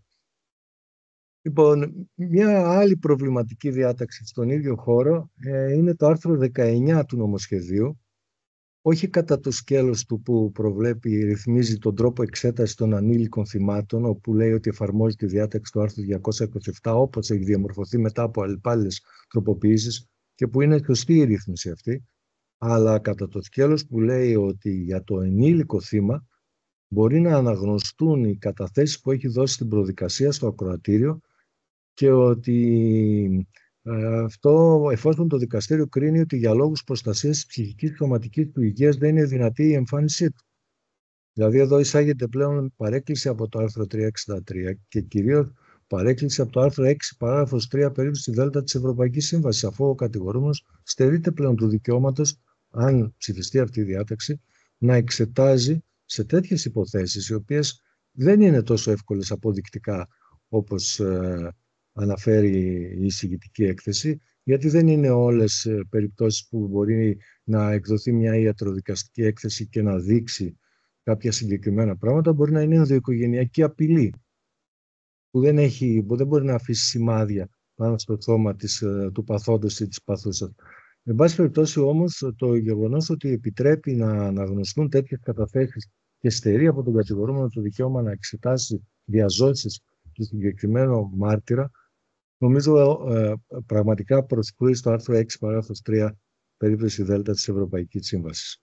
Για την υφόρον απόλυση το ανέφερε ήδη ο κύριος Αναγνωστόπουλος, απλώς επειδή έχει και ένα δικονομικό χαρακτήρα αυτή η συμμετοχή του υποστηρίζοντος στην κατηγορία στη διαδικασία ενώπιον του Δικαστικού Συμβουλίου για συγκεκριμένα βέβαια κακουργήματα που λέει ο νόμος, δηλαδή εγκλήματα κατά της ζωής, κατά της γεννητής ελευθερίας, ενδοοικογενειακή βία. Εδώ τώρα το παράδοξο είναι ότι ενώ έχει εκδοθεί και ολομέλεια του Αρείου Πάγου η 2 του 22 που έχει πει ότι ο παραστάς για την υποστήριξη κατηγορίας δεν επιτρέπεται φυσικά επί ποινή απόλυτης ακυρότητας να επεκταθεί στο σκέλος των ελαφρυντικών και της ποινής, και αν ο πρόεδρος ανεχθεί, λέει, ο προεδρεύων ανεχθεί να αναφερθεί, ενώ αγορεύει επί της ενοχής να αναφερθεί στην ποινή, προκαλείται απόλυτη ακυρότητα, και ενώ δεν δέχεται η ίδια η ολομέλεια του Αρείου Πάγου τον παριστάμενο για υποστήριξη κατηγορίας να παραστεί στον Άριο Πάγο όταν η ανέρεση ασκείται μόνο ως προς το σκέλος ποινής και των ελαφρυντικών περιστάσεων, έρχεται και του δίνει το λόγο, που επιτρέπει δηλαδή να έχει λόγο σε σχέση με την υποόρο απόλυση. Αυτό εμένα μου φαίνεται εξαιρετικά παράδοξο και κατά τα λοιπά αναφέρομαι σε όσα εξέθεσε ο κύριος Αναγνωστόπουλος. Μια σωστή ρύθμιση είναι αυτή του άρθρου 33 του νομοσχεδίου, γιατί εδώ υπήρχε πράγματι κενό με αυτά τα αυτοτελή γραφεία προστασίας ανήλικων θυμάτων. Μόνο στην Αθήνα ουσιαστικά τηρούνταν το γράμμα του άρθρου 227 σε σχέση με το πώς διορίζεται παιδοψυχολόγος ή παιδοψυχίατρος και καταθέτει το ανήλικο θύμα. Εδώ έρχεται και προσθέτει τη δυνατότητα να διορίζονται και παιδοψυχολόγοι, ψυχίατροι που υπηρετούν στην Γενική Περιφερειακή Αστυνομική Διεύθυνση. Αυτή νομίζω ότι είναι μια σωστή κατεύθυνση και μια σωστή διάταξη που καλύπτει ένα συγκεκριμένο κενό. Τώρα, περνάω σε μια άλλη γενική διάταξη, πέρα από την ενδοοικογενειακή βία, που έχει σχέση με την προσωρινή κράτηση των ανηλίκων. Εδώ πια στο άρθρο 35 του νομοσχεδίου τροποποιείται το άρθρο 287 Κώδικα Ποινικής Οικονομίας και αυξάνονται τα ανώτατα όρια της προσωρινής κράτησης με άλλους 3 μήνες. Δηλαδή συνολικά για τον ανήλικο θα είναι 9 μήνες το ανώτατο όριο της προσωρινής κράτησης. Ενώ για όλα τα πλημελήματα, όπως και για το πλημέλημα που προστίθεται με το ίδιο νομοσχέδιο, είναι 6 μήνες η προσωρινή κράτηση. Εδώ τώρα για τον ανήλικο έρχεται το κάνει 9. Αυτό όμως μόνο για πράξεις που αν τις τελούσε ενήλικος θα ήταν κακούργημα που απειλείται με ισόβια κάθριξη ή κάθριξη έως 20 χρόνια και ενέχει στοιχεία βίασης, στρέφεται κατά τη ζωή σωματικής ακεραιότητας, δηλαδή ουσιαστικά έρχεται να θυμηθεί τη διάταξη όπως ίσχυε σε προηγούμενη μορφή της, στο άρθρο 127, όπου τότε μόνο επιτρεπόταν περιορισμό σε ειδικό κατάστημα κράτησης νέων και αντανακλαστικά τότε μόνο επιτρεπόταν και προσωρινή κράτηση. Εδώ έρχεται σε αυτά τα κακουργήματα και προσθέτει άλλους 3 μήνες στη διάρκεια της προσωρινής κράτησης. Ενώ η δεύτερη διάταξη που αφορά προσωρινή κράτηση ανηλίκων έχει σχέση με τη δυνατότητα αντικατάστασης των περιοριστικών όρων που τους έχουν επιβληθεί με προσωρινή κράτηση στην περίπτωση που παραβιάζονται επαναλαμβανόμενα, λέει, και παράλληλα κατά τη διάρκεια παραβιάζονται επαναλαμβανόμενα περιοριστικοί όροι που τους είχαν επιβληθεί και παράλληλα κατά τη διάρκεια ισχύως τους, των περιοριστικών όρων δηλαδή, ασκηθεί σε βάρος του ανηλίκου, μόνο με την άσκηση, ασκηθεί σε βάρος του ανηλίκου για κάποιο από τα εγκλήματα του άρθρου 127. Εδώ το μόνο θετικό που μπορεί κανείς να δει σε μια τέτοια διάταξη είναι αυτό που αναφέρεται στην αιτιολογική έκθεση, ότι θα πρέπει να συντρέχουν παράλληλα και σωρευτικά οι 2 παραπάνω προϋποθέσεις. Δηλαδή και επαναλαμβανόμενα να παραβιάσει τους περιοριστικούς όρους και να ασκηθεί ποινική δίωξη για μια από τις πράξεις του 127, έτσι ώστε να είναι τουλάχιστον στενό το πλαίσιο εφαρμογής της. Ενώ στην προσωρινή κράτηση των ενηλίκων, όπου για αρκετά χρόνια τώρα ίσχυε ότι μέχρι 12 μήνες είναι η προσωρινή κράτηση για τα κακουργήματα που τιμωρούνται μέχρι 10 χρόνια και μέχρι 18 μήνες για όλα τα υπόλοιπα, δηλαδή για ισόβια για μέχρι 20 χρόνια κάθριξη, τα βαριά δηλαδή κακουργήματα, εδώ προστίθεται δυνατότητα παράτασης της προσωρινής κράτησης για τα κακουργήματα μέχρι 10 χρόνια, δηλαδή τα λεγόμενα ελαφρά κακουργήματα, για άλλους 6 μήνες, υπό τις εξής όμως προϋποθέσεις. Πρώτον, λέει η υπόθεση να έχει εισαχθεί, αυτόν τον όρο χρησιμοποιεί, το ακροατήριο του εφετείου ή του μεικτού ορκωτού δικαστηρίου. Τι σημαίνει τώρα έχει εισαχθεί? Σημαίνει εκκρεμεί με την έννοια ότι έχει επιδοθεί κλίση ή έχει επιδοθεί κλητήριο θέσφα, ή σημαίνει ότι έχει αρχίσει η διαδικασία στο ακροατήριο? Στο άρθρο 472, που είναι η αμφισβήτηση του ανασταλτικού αποτελέσματος της εφέσεως και η αρμοδιότητα καθορίζεται ανάλογα με το αν έχει εισαχθεί στο δευτεροβάθμιο δικαστήριο υπόθεση, γιατί και εκεί χρησιμοποιεί τον ίδιο όρο, αυτό που γίνεται δεκτό είναι ότι θα πρέπει να έχει επιδοθεί κλίση στο δευτεροβάθμιο δικαστήριο. Αλλιώς είναι εκεί αρμόδιο το πρωτοβάθμιο. Αν λοιπόν και εδώ χρησιμοποιήσουμε το ίδιο κριτήριο, τότε το έχει εισαχθεί, έρχεται πολύ νωρίτερα από αυτό που πιστεύω ότι είχε στο μυαλό του νομοθέτης όταν έλεγε ότι την αιτιολογική έκθεση ότι εδώ μπαίνει αυτή η διάταξη προκειμένου να μην αποφυλακίζονται κατά τη διάρκεια της δίκης. Δηλαδή εδώ με το εκκρεμεί, με το έχει επιδοθεί κλητήριο θέσμα, πολύ νωρίτερα μπορεί να γίνει παράταση μέχρι το 18 μήνο. Και βέβαια έχει και άλλες προϋποθέσεις η εφαρμογή της διάταξης αυτής, δεν είναι όλα τα κακουργήματα που τιμωρούνται μέχρι 10 χρόνια. Θα πρέπει να τελέστηκαν στα πλαίσια τρομοκρατικής εγκληματικής οργάνωσης ή να έχουν μεγάλο αριθμό παθόντων. Εδώ πάει σε κάτι ανάλογο με αυτά που αναφέρονται στα κριτήρια του 286.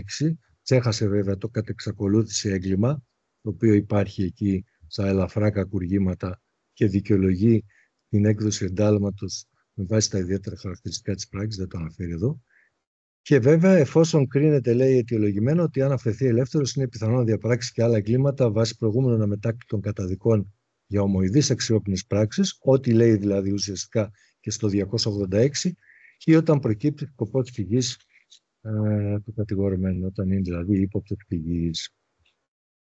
Το χειρότερο είναι αυτό που προβλέπεται στο άρθρο 37 του νομοσχεδίου όμως και τροποποιεί τη διάταξη του άρθρου 296, παράγραφος 1 του Κώδικα Ποινικής Δικονομίας, όπου εδώ έχουμε αντικατάσταση των περιοριστικών όρων με προσωρινή κράτηση σε συγκεκριμένα κακουργήματα, αλλά δεν είναι λίγα, είναι όλα τα κακουργήματα κατά της δημόσιας τάξης, δηλαδή μέτα και εγκληματική και τρομοκρατική οργάνωση, όλα τα περί κοινώς επικίνδυνων εγκλημάτων του 13ου κεφαλαίου, του 14ου για συγκοινωνίες τηλεπικοινωνίες, 18ου για προσωπική ελευθερία, 19ου για γενετήσια ελευθερία, η ανθρωποκτονία από πρόθεση, η βαριά σκοπόμενη σωματική βλάβη, θανατηφόρα, η σωματική βλάβη αδύναμων ατόμων, κλοπή διακεκριμένη, ληστεία, εκβίαση, απάτη, όπλα και ναρκωτικά. Σε αυτά λοιπόν τα κακουργήματα, εφόσον έχει επιβληθεί ένας περιοριστικός όρος σε βάρος του κατηγορουμένου που πέρασε από την ανάκριση, αν ασκηθεί σε βάρος του κατά τη διάρκεια των περιοριστικών όρων νέα ποινική δίωξη για κάποιο από αυτά τα κακουργήματα, όχι δηλαδή για το ίδιο κακούργημα για το οποίο πέρασε από την ανάκριση και το επιβλήθηκε περιοριστικός όρος, τότε υποχρεωτικά αντικαθίσταται ο περιοριστικός όρος με προσωρινή κράτηση. Αν λάβει κανείς υπόψη πόσα χρόνια κάνει να δικαστεί ένα κακούργημα όταν ο κατηγορούμενος δεν είναι προσωρινά κρατούμενος, δεν φεύγει προσωρινά κρατούμενος από το γραφείο του ανακριτή, αλλά με περιοριστικούς όρους, μπορεί σήμερα να είναι και 10 χρόνια και 12 χρόνια. Σημαίνει ότι σε όλο αυτό το χρονικό διάστημα, αν ασκηθεί ποινική δίωξη εναντίον του για κάποιο από αυτά τα κακουργήματα, τότε υποχρεωτικά οι περιοριστικοί όροι γίνονται προσωρινή κράτηση, υποχρεωτικά, και επιπλέον θα δούμε παρακάτω ότι προβλέπεται νέα προσωρινή κράτηση για το καινούριο κακούργημα. Ενώ είναι υποχρεωτικό στην περίπτωση που του κακουργήματος δίνει τη δυνατότητα και στα πλημελήματα, αν ασκηθεί νέα ποινική δίωξη σε περίπτωση πλημελήματος, δηλαδή των παραπάνω πράξεων, λέει, δηλαδή από όλα αυτά που μνημόνευσα τα εγκλήματα των συγκεκριμένων κεφαλαίων που περιλαμβάνουν και πλημελήματα. Αν λοιπόν ασκηθεί ποινική δίωξη για κάποιο πλημέλημα, ενώ του είχε επιβληθεί περιοριστικός όρος για κάποιο από τα κακουργήματα αυτών των κεφαλαίων του ποινικού κώδικα, τότε μπορεί δυνητικά, παρότι είναι πλημέλημα και μπορεί να είναι και ένα ελαφρύ πλημέλημα μέσα εκεί, να οδηγήσει σε αντικατάσταση των περιοριστικών όρων με προσωρινή κράτηση. Στο δε τρίτο εδάφιο του άρθρου 296 αναφέρει ρητά ότι σε κάθε περίπτωση διατάσσεται η προσωρινή κράτηση του κατηγορουμένου και για τη νέα ποινική δίωξη, λέει, σύμφωνα με το 286. Που σωστά παρατηρεί και η Ένωση Ελλήνων Ποινικολόγων ότι δεν μπορεί να είναι προσωρινή κράτηση για τη νέα ποινική δίωξη, εννοεί για το κακούργημα για το οποίο ασκήθηκε η νέα ποινική δίωξη. Είναι και αδόκιμη η διατύπωση εδώ. Αλλά το ερώτημα εδώ είναι υποχρεωτική αυτή η νέα προσωρινή κράτηση, ή όταν λέει σύμφωνα με το άρθρο 286 θα πρέπει να συντρέχουν και οι προϋποθέσεις του 286, δηλαδή υποψία φυγής, πιθανότητα να τελέσει άλλα εγκλήματα. Στην αιτιολογική έκθεση πάντως, και αυτό είναι το δυστύχημα, λέει ότι σε κάθε περίπτωση διατάσσεται η προσωρινή κράτηση του κατηγορουμένου και για τη νέα ποινική δίωξη, πάλι το ίδιο λέει, εφόσον συντρέχουν, λέει, και οι λοιπές νόμιμες προϋποθέσεις. Και βάζει σε παρένθεση μια φράση που λέει η πράξη για την οποία προβλέπεται ποινική προσωρινή κράτηση. Δηλαδή ότι φτάνει ότι είναι κακούργημα. Αυτό τουλάχιστον προκύπτει από την αιτιολογική έκθεση. Δεν μιλάει για τις υπόλοιπες προϋποθέσεις που αναφέρει το 286. Και ενώ εκεί ανέμενε κανείς να τελειώσουν οι δικονομικές διατάξεις στα συγκεκριμένα άρθρα, τελικά κάπου 20-30 άρθρα μετά, δηλαδή στο άρθρο 78 και στο άρθρο 79, έρχονται και δύο τελευταίες δικονομικές διατάξεις, οι οποίες είναι μάλιστα και πολύ κρίσιμες. Η μία αφορά την σημείωση που πρέπει να θέτει το όργανο της επίδοσης πάνω από το επιδιδόμενο έγγραφο. Κάτι το οποίο προβλέπεται φυσικά σε όλες τις δικονομίες, και στην πολιτική δικονομία και στη διοικητική.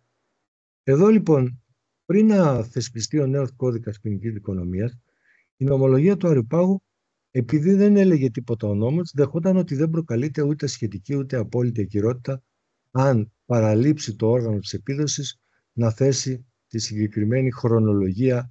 Η χρονολογία μας ενδιαφέρει πολύ. Ο νόμος μιλάει για χρόνο και τόπο και την υπογραφή του, αλλά αυτό που μας ενδιαφέρει είναι ο χρόνος.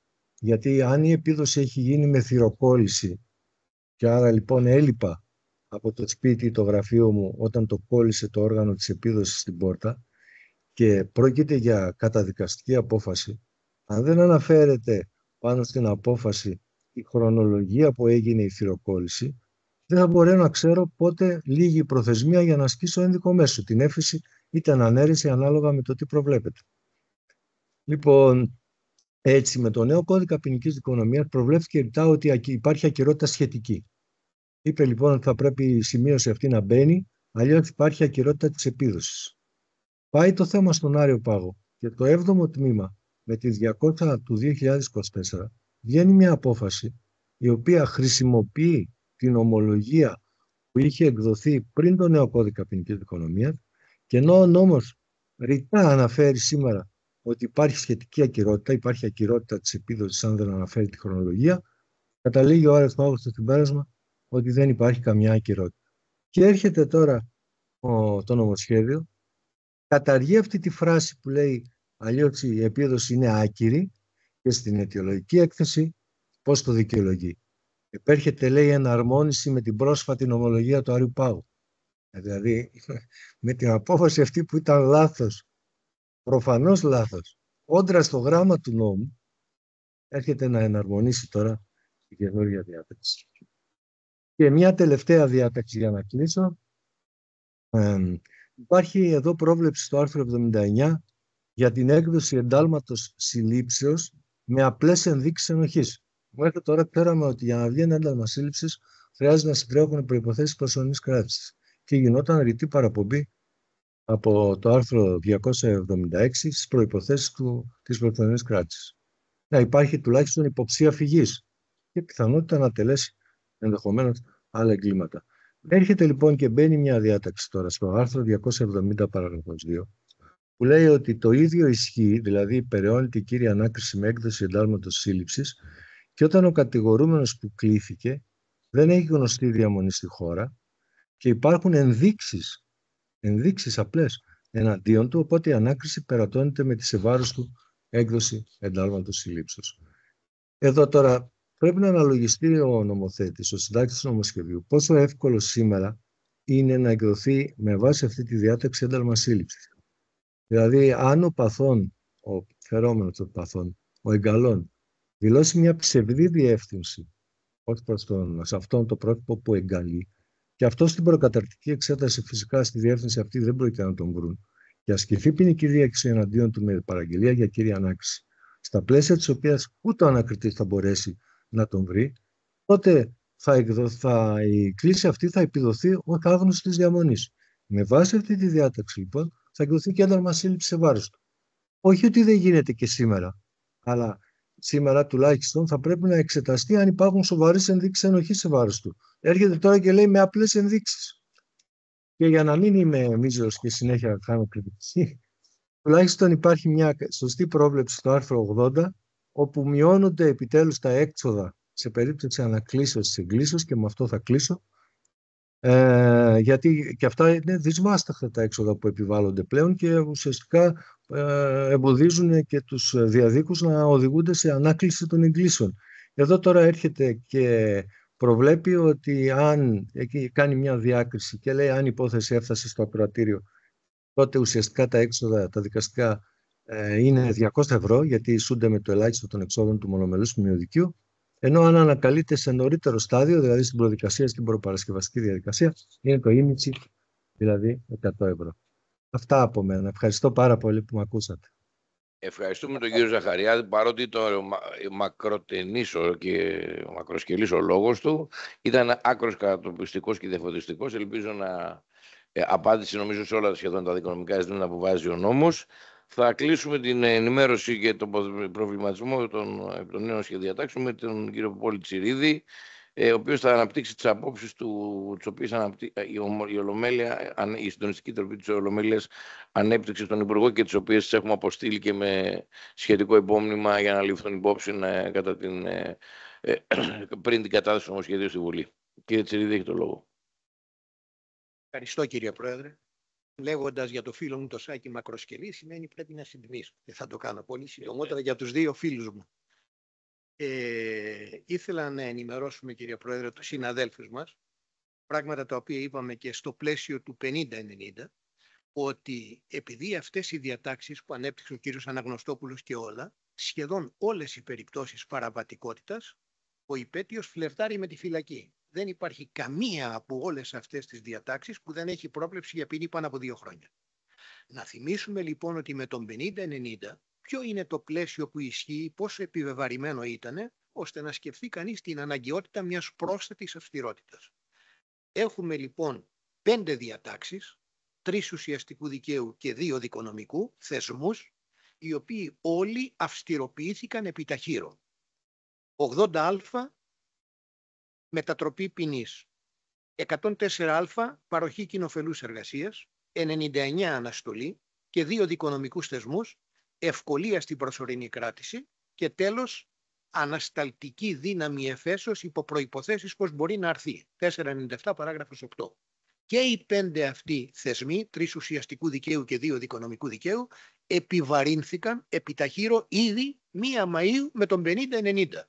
Τα αποτελέσματα ήδη φάνηκαν. Δεν φάνηκαν στην μεγαλύτερη μορφή τους και διάσταση, γιατί μόνο με την αυτόφορη διαδικασία είχαμε τέτοιες υποθέσεις και ποινές, αλλά πάντως φάνηκαν. Από αυτόφορα πολλές υποθέσεις έφευγαν κατηγορούμενοι καταδικαστέντες για πλήρη μερική πάντως έκτηση ποινής. Θα φανούν πολύ περισσότερο τώρα με την ενδοοικογενειακή βία. Άρα έχουμε ένα δεδομένο ότι όλοι αυτοί οι θεσμοί είναι ήδη επιβεβαρημένοι και στο πλαίσιο αυτό έρχεται και αυτό το σχέδιο νόμου να τους επιβαρύνει ακόμη περισσότερο, ώστε να καταστήσει ασφικτικά το πλαίσιο και από την προδικασία και με τις καταδίκες και με τα ταύτα ακόμη και στο πλαίσιο του ανασταλτικού της εφέσεως να φέρνει τέτοιες δυσκολίες ώστε να μην μπορεί κάποιος να ξεφύγει από την φυλάκιση. Αναφερόμενοι σε παραβατικότητα ενδοοικογενειακής βίας.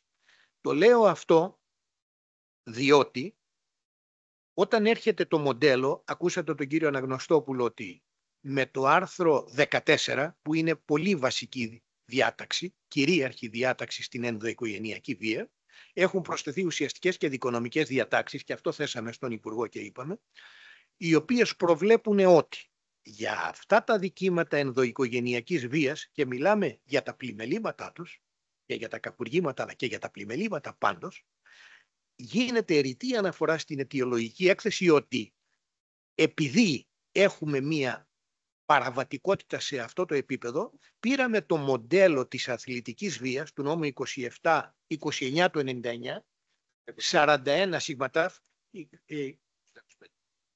ναι κύριε Πρόεδρε, και με αυτό το μοντέλο επί το αυστηρότερο ρυθμίσαμε τα άρθρα 80α, 104α, 99 και το 497 για ανασταλτικό, λησμονώντας και την προσωρινή κράτηση. Το αυστηροποιήσαμε και προσομοιάζει ότι η ενδοοικογενειακή βία, που αναφέρεται εν πολλοίς ανθρώπους καθημερινότητας, παρά τις εκτροπές που κανένας ούτως ή άλλως δεν επιδοκιμάζει. Θυμίζω ότι εμείς οι δικηγόροι είμαστε δικηγόροι είτε της υποστήριξης κατηγορίας είτε υποστήριξης κατηγορουμένων. Και έτσι τα βλέπουμε. Και ο Σύλλογος έχει πάρει θέση υπέρ των γυναικών και έχει πει εδώ και έχει υπογράψει και πρωτόκολλα με την πολιτεία και κανένας δεν έχει αντίρρηση για αυτά τα κρούσματα να αντιμετωπίζονται κατά πώς πρέπει. Αλλά το ερώτημα είναι εάν και κατά πόσον αυτοί η πλειοψηφία, πλειοδοσία σε αυστηρότητα, σε ένα υπαρκτό θεσμικό πλαίσιο που τα πάντα είναι για φυλακή, για υποθέσεις μικροπαραβατικότητας, μεσαίας παραβατικότητας, καθημερινότητας θα πω, αφού τέτοια είναι τα δικήματα ενδοοικογενειακής βίας, παρά την έξαρση πάντως τέτοια είναι στη βασική μορφή. Εξαιρετικές είναι οι περιπτώσεις και εκτροπές εκείνες που είναι κατακριτές, αποδοκιμαστές, αλλά μιλάμε για αυτές. Έρχεται λοιπόν και εξομοιώνει αυτή την παραβατικότητα με την οπαδική αθλητική βία, την παράτυπη μετανάστευση, την οργανωμένη εγκληματικότητα, αντλώντας από εκεί, αφού και εκεί τα βάλαμε αυτά, γιατί να μην τα βάλουμε την παραβατικότητα αυτού του επίπεδου. Έχουμε λοιπόν το άρθρο 14, προβλέπει υποτροπή. Υποτροπή σημαίνει καταργηθήσαμε τον 46-19 ούτως ή άλλως, όπως ακούσατε τον κύριο Αναγνωστόπουλο, και βάζει την υποτροπή για να καταλήξει ότι αν έχω παραβατικότητα ενδοοικογενειακής βίας στο πλημέλημα μέσα στα 5 χρόνια και στο κακούργημα στα 10 χρόνια, τότε οι ποινές αυξάνονται με πρόβλεψη του 82α, στο οποίο παραπέμπει εννοείται, το μίνιμουμ ποινής για πλημελήματα μέχρι 1 χρόνο συν 6 μήνες το ελάχιστο, στα άλλα πλημελήματα συν 1 χρόνο και στα κακουργήματα συν 2 χρόνια. Δεν υπάρχει περίπτωση ενδοοικογενειακής βίας που να αντιμετωπίζει κανείς ποινή, που να μην μπορεί να επιβληθεί ποινή πάνω από 2 χρόνια. Και έρχεται με την δεύτερη παράγραφο και λέει ποινές άνω των 2 ετών, άνευ αναστολής, άνευ μετατροπής, άνευ ανασταλτικού αποτελέσματος. Έχουμε λοιπόν το ζήτημα εδώ ότι μα ούτως ή άλλως οι ποινές πάνω από 2 χρόνια δεν μπορούν να έχουν αναστολή, δεν μπορεί να έχουν μετατροπή, παρά μόνο αν έχουν προκύψει μόνο από συνολική ποινή, και συνεπώς αυτή η διάταξη προφανώς μόνο αυτή την κατηγορία, αν δεν είναι επικοινωνιακή και ενδεχομένως θέλει να σηματοδοτήσει κάτω, δεν έχει νόημα, εκτός αν αναφέρεται στην συνολική ποινή. Η ουσία λοιπόν είναι, και κυρίως και η απαγόρευση του ανασταλτικού αποτελέσματος του ενδίκου μέσου, σημαίνει ότι όλες αυτές οι ποινές δυνητικά ο κάθε κατηγορούμενος μπορεί να έχει τέτοιες ποινές και υποχρεωτική φυλάκιση σε τέτοιες υποθέσεις. Με αυτόν τον τρόπο βέβαια σημαίνει ουσιαστικά ότι η κρίση του δικαστηρίου με την νομοθετική ενέργεια καθοδηγείται, δεν αφήνει περιθώριο διακριτικής ευκαιρίας στον δικαστή, άρα δυσπιστία και στην δικαιοδοτική κρίση, εάν και κατά πόσον θα μπορούσε να κάνει έλογη αξιολόγηση αν θα πρέπει να εκτελεστεί σε υποθέσεις οι οποίες είναι αμφίβολες εάν και κατά πόσον είναι έτσι τα πράγματα και ενδεχομένως δεν ανατραπούν δευτεροβαθμίως. Γιατί είναι γνωστές υποθέσεις και περιπτώσεις που έχουμε, δεν είναι η πλειοψηφία, που έχουμε πάντως μία υπερβολή, ενδεχομένως και υποθέσεις που είναι στημένες και αποδεικνύεται εκ των υστέρων, και αλίμονο βέβαια στον άνθρωπο που θα βρεθεί εκείνη τη στιγμή με άνευ ανασταλτικού να έχει φυλακιστεί και εκ των υστέρων ενδεχομένως να έχει αποδειχθεί αλήθεια.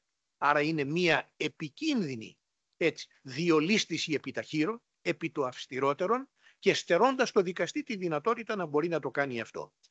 Η τρίτη περίπτωση αναφέρθηκε από τον κύριο Ζαχαριάδη, ότι σε πλημελήματα επαπειλούμενη ποινή πάνω από 1 χρόνο φυλακή, προσωρινή κράτηση στα πλημελήματα, η οποία και μάλιστα παρισάγει 2 όρους όπως είναι η ιδιαίτερη σκληρότητα ή η υποτροπή της ήδη ανακρινόμενης πράξης. Όταν μιλάμε για ανακριτή, έχει ήδη ασχολείται με το αν έχω ιδιαίτερη σκληρότητα για την πράξη την οποία, άρα κατά απόκληση των προϋποθέσεων που προδιαγράφει το άρθρο 286. Η άλλη διάταξη σοβαρή που έγινε μνήα και από τους 2 εκλεκτούς φίλους και διακεκριμένους είναι η προσπάθεια, παρά το γεγονός ότι επισπεύδει την παραπομπή, να εισάγονται άμεσα υποθέσεις, είτε τα πλημελήματα στην αυτόφορη διαδικασία ως κανόνας, είτε τα πλημελήματα στην τακτική ανάκριση για να έχουμε προσωρινή κράτηση. Τα κακουργήματα ούτως ή άλλως με αυτόν τον τρόπο, προτάσει ότι στο μοντέλο εισαγωγής με το 309 που θυμίζω ότι είναι με κλητήριο θέσπισμα απευθείας στο ακροατήριο και τις υποθέσεις του μεικτού ορκωτού δικαστηρίου. Δηλαδή, όπως σας αναφέρθηκε ως παράδειγμα, μια βαριά σκοπούμενη σωματική βλάβη, ενώ κατά τα άλλα θα διήρχεται υπό το φίλτρο του Συμβουλίου των Πλημελιωδικών. Συμβουλίου εφετών κατέφυσε αν ενδεχομένως υπήρχαν θέματα κυρωτήτων ή εσφαλμένης ερμηνείας νόμου, με απευθείας κλίση στο μεικτό ορκωτό δικαστήριο. Και επικαλείται η αιτιολογική έκθεση ότι, όπως ακούσατε, διότι γι' αυτά δεν υπάρχουν αποδεικτικές δυσχέρειες. Μα στην βαριά σκοπούμενη, στην απόπειρα φόνου, στο φόνο, σε όλα τα άλλα είναι ίδιες υποθέσεις. Γιατί τάχα στις κοινές περιπτώσεις να χρειάζονται να να περνούν μέσα από το φίλτρο των συμβουλίων και εδώ να μην γίνεται. Είναι σαφές ότι θέλει να δοθεί και εδώ το στίγμα ότι αυτές οι υποθέσεις θα πρέπει να εισάγονται με τέτοιες διαδικασίες, παρακάμπτοντας ακόμη και τα δικαστικά συμβούλια. Η 5η παράγραφος του άρθρου 14, που θεσπίζει το 10α και το εντάσσει στον 3500, είναι η διατήρηση της κράτησης, το ακούσατε, όπου ο κανόνας στις 3 μέρες και στις 5 μέρες μάξιμου για ανώτατη, γιατί δεν μπορούσε να παρακάμψει και το συνταγματικό όριο, προβλέπει υποχρεωτική κράτηση, διατήρηση κράτησης και μόνο κατ' εξαίρεση και μόνο αιτιολογία σε αυτή την περίπτωση γιατί θα πρέπει να αφαιθεί ελεύθερος. Και εδώ στερεί πάλι την διακριτική ευχέρεια από το δικαστήριο και αντιλαμβάνεστε και τα διλήμματα ενδεχομένως νέων πλημελιωδικών, οι οποίοι μπορεί να σκέπτονται ότι αν τον αφήσω ελεύθερο και έχω κάνα κρούσμα, αύριο θα δω το όνομά μου στις εφημερίδες να προβάλλεται ότι τον άφησαν ελεύθερο και έκανε γυναικοκτονία ή θα ασκηθεί κάποια πειθαρχική δίωξη από την πρώτη δικαστή κτλ. Άρα λοιπόν αυτές οι διατάξεις δημιουργούν προβλήματα, παρεμβάλλουν και τέτοια προσκόμματα. Η τελευταία διάταξη του 14 που ακούσατε τον πρόεδρό μας είναι η πρόβλεψη και μόνο το γεγονός όμως ότι αυτό το έβλεπε κανένας σε ένα σχέδιο νόμου είναι βαθύτατα, βαρύτατα προσβλητικό για μας και για τους δικαστές. Όταν για μας και τους δικαστές αναφέρεται ότι θα έπρεπε τάχα, άκουσον, να υπαγόμαστε στη διαδικασία των πλημελιωδικίων και όχι στον εφετών που τα πρόσωπα ειδικής δοσηδικίας απολάβουν τόσα χρόνια, και με την ταυτόφορη διαδικασία είναι τραγικό και μόνο να ακούγεται. Όταν ξεκινήσαμε να λέμε στον Υπουργό, φανταστείτε τον αντιπρόεδρο του Αρείου Πάγου, μια πρώην συντροφός του, να είπε ότι με απείλησε και να πηγαίνει στο τριμελές και να διατηρείται ενδεχομένως η κράτησή του, αν αυτά τα πράγματα, και αμέσως παρενέβη και είπε στον πρόεδρο ότι αυτή την διάταξη θα την πάρουν πίσω. Νομίζω λοιπόν ότι είναι ζητήματα τα οποία δείχνουν τον τρόπο που αντιλαμβάνονται ότι θα πρέπει να περάσουν ένα μήνυμα, άρα ουσιαστικά είναι ένα σημείο μιας νομοθεσίας η οποία σημειολογικά θέλει να δώσει αυτό το στίγμα και είναι συνέχεια μιας αυστηρότητας η οποία προϋπήρξε με τον 50-90. Αυτή ήταν η μείζον στροφή που υπήρξε για την αντιμετώπιση της μικρομεσαίας εγκληματικότητας, παραβατικότητας, ότι και αυτή θα πρέπει να φυλακίζεται και αυτό έρχεται και συνεχίζει και επιτείνει αυτό το πράγμα. Υπόθηκε στο άρθρο 19 η ανάγνωση της καταθέσεως για προστασία ψυχικής σωματικής υγείας. Δηλαδή, καλείται ο δικαστής, κατά απόκληση των όσων διαγορεύονται με το 363.1, να μην καλείται ο μάρτυρας, συγχωρέστε με, καλείται ο μάρτυρας, αλλά μπορεί να μην έλθει και να διαβαστεί η κατάθεσή του. Αυτό αντιλαμβάνεστε ότι διτός είναι ένα ζήτημα σοβαρό. Ένα είναι αυτό που είπε ο κύριος Ζαχαριάδης, ότι κατά το 6.3 δέλτα της ΕΣΔΑ έχει το δικαίωμα ο κατηγορούμενος γνωστών να ζητήσει να εξετάσει μάρτυρες, τον μάρτυρα. Μάλιστα στην περίπτωση της παραγράφου 2 του 363, που όπως γνωρίζουμε, αν είναι εφικτή η προσέλευση του μάρτυρα, ο κατηγορούμενος μπορεί να αναγνωστεί η κατάθεση εάν δηλώσει στα πρακτικά ότι δεν αντιτίθεται. Εδώ λοιπόν για κάποιον ο οποίος είναι γνωστής διαμονής και δεν έρχεται, ο δικαστής καλείται να πει ότι αφού ο νόμος λέει ότι εδώ πέρα μπορώ να τη διαβάσω για προστασία ψυχικής ή σωματικής υγείας, την διαβάζω. Και το ερώτημα είναι το εξής. Θα έχει προκρίνει ο δικαστής πριν αρχίσει η υπόθεση ότι υπάρχει θέμα τραυματισμού ψυχικού ή σωματικού του φερωμένου ως θύματος, ή ο νομοθέτης το έχει προκρίνει δι' αυτόν? Εδώ λοιπόν είναι, εκτός από την ασυμβατότητα με το 6.3 και ένα έλλειμμα στην δικαιοδοτική κρίση, αφού ο δικαστής καλείται να εκφέρει μια απόφαση διαβάζοντας μια κατάθεση. Με τις όποιες προϋποθέσεις αυτή μπορεί να γραφεί και χωρίς να έχει δυνατότητα ο ίδιος να ερευνήσει και να αχθεί στην κατάφαση της ενοχής σημεία. Πιανού του μάρτυρα ο οποίος μπορεί να είναι όχι απλά ο βασικός, ενδεχομένως και ο μοναδικός. Στο άρθρο 25 έχουμε την διάταξη που αναφέρθηκε στα θέματα των ανηλίκων, όπου μπορεί να μετατραπεί τα αναμορφωτικά μέτρα σε κράτηση στο περιορισμό στα ειδικά καταστήματα μέχρι 3 ετών, εάν έχουμε παραβίαση των όρων και δίωξη για αυτό. διάταξη, η οποία και αυτή για τους ανηλίκους, που θα πρέπει να το πούμε, ναι μεν έχουμε μία έξαρση της παραβατικότητας των ανηλίκων και αυτό είναι ένα υπαρκτό μέγεθος. Αλλά δεν μπορείς να αντιμετωπίσεις τον ανήλικο που σε μία κρίσιμη φάση της ζωής του, σε εκείνα τα χρόνια, να τον καταστρέψεις, διότι έτσι δεν του δίνεις τη δυνατότητα να επανέλθει και θα πρέπει να είναι πολύ αυστηρότερα τα κριτήρια με τα οποία έναν ανήλικο θα πρέπει τα αναμορφωτικά είδη μέτρα να τον ξαναγυρίσουν στη φυλακή. Όσον αφορά τη συμπλοκή, είπε ήδη ο κύριος Αναγνωστόπουλος, είναι τεράστια θέματα. Όσο το διαβάζει κανείς βρίσκει κι άλλα. Δηλαδή, η συμπλοκή που είναι ένα δίκημα που θέλει αυτήν την διακινδύνευση που ενέχει το να συνασπιστούν κάποια άτομα ή να συμπλακούν ή να κάνουν μια επίθεση, προβλέπεται ποινή μέχρι 3 ετών. Στην απλή περίπτωση. Πότε? Όταν έχω απλή σωματική βλάβη. Πρώτη παρατήρηση. Μάλιστα δεν διευκρινίζεται αν αυτή η σωματική βλάβη απλή μπορεί να είναι και όλος ελαφρά. Δεν κάνει διάκριση. Σωματική βλάβη. Το 308 έχει τις 2 παραγράφους, την απλή κτλ. Μία παρατήρηση. Ενώ μέχρι τώρα αυτό το αδίκημα ετιμωρείτο με εξωτερικό όρο του αξιοπίνου αν επήλθε θάνατος ή βαριά. Υπό αυστηρές προϋποθέσεις. Δεύτερον, άλλη προϋπόθεση που είχε ο παλιός νόμος είναι αν είναι πλάκης χωρίς υπαιτιότητα δεν μπορεί να τιμωρηθείς. Απειλήφθηκε αυτό. Τρίτον και σοβαρότερον ακόμη, η ποινή που αντιμετωπίζεις είναι εάν ο ανήλικος είναι ο παθών της απλής σωματικής βλάβης ή ενδεχομένως και όλος ελαφρά, τότε, αν είναι ανήλικος, η ποινή είναι από 1 έως 5 χρόνια φυλακή. Η συμμετοχή σε συμπλοκή, στην οποία δεν έκανες τίποτε, είναι από 1 έως 5 χρόνια φυλακή. Όταν η απλή σωματική βλάβη τιμωρείται με φυλάκιση έως 2 ετών, η επικίνδυνη έως 3 ετών και η βαριά σωματική βλάβη από 1 έως 5 χρόνια. Δηλαδή εξομοιώνει τη συμμετοχή σε αυτό με την ποινή της βαριάς σωματικής βλάβης, όταν καμία σχέση δεν έχει με αυτό το αδίκημα, ο συμμετασχών στη συμπλοκή ή στην επίθεση. Άρα μια απίστευτη αντίφαση, αξιολογική αντινομία, κάθε έννοια αναλογικότητας, όταν εξομοιώνεις την βλάβη που υπήρξε με την διακινδύνευση θεωρητικά που είναι abstracto επαπειλή η συμμετοχή σε κάτι τέτοιο. Και βέβαια το κορυφαίο που έθεσε ο κύριος Αναγνωστόπουλος, να έχουμε κακούργημα για όλους παρακαλώ τις μετασχόντες. Δηλαδή αν 7 άτομα έκανανε μία επίθεση, μία συμπλοκή σε μια φασαρία και προέκυψε θάνατος ή βαριά, ανεξάρτητα από το ποιος θα φέρει την ευθύνη του θανάτου ή της βαριάς, εκ μόνης της συμμετοχής αυτών των προσώπων, αν ένας έβγαλε ένα μαχαίρι, τότε όλοι παρακαλώ τιμωρούνται, εισάγονται σε βαθμό κακουργήματος και επαπειλούνται με ποινή κάθριξης έως 8 ετών. Αυτή είναι η διατύπωση αυτής της διατάξεως, με την όποια σχέση μπορεί να έχει με την αναλογικότητα, με τη βαρύτητα της πράξης και οτιδήποτε άλλο.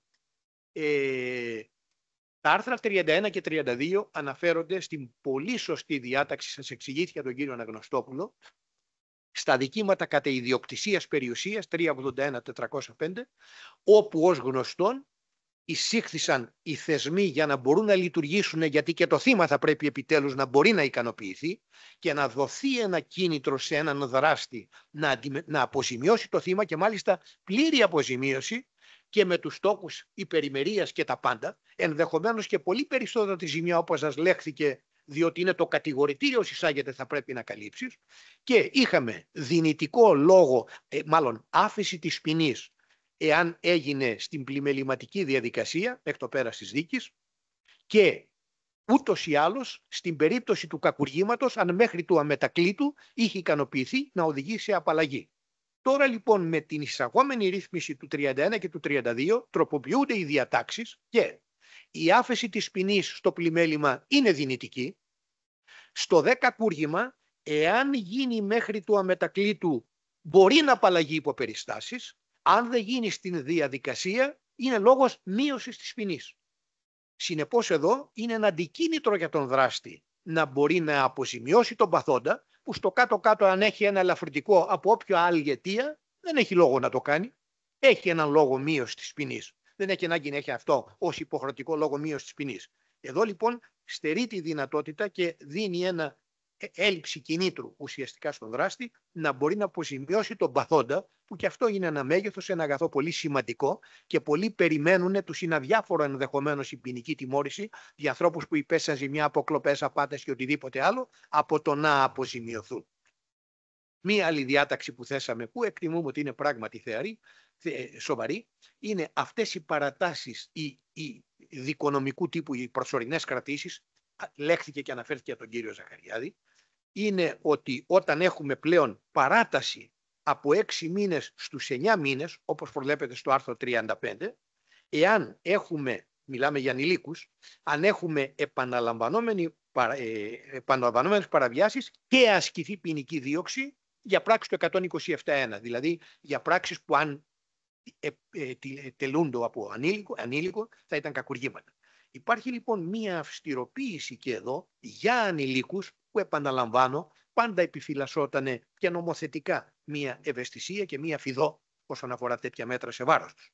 Στο άρθρο 36, όπως είπε ο κύριος Ζαχαριάδης, κακουργήματα επαπειλούμενα με ποινή κάθριξη έως 10 ετών, μέχρι σήμερα το ανώτατο όριο ήταν 12 μήνες.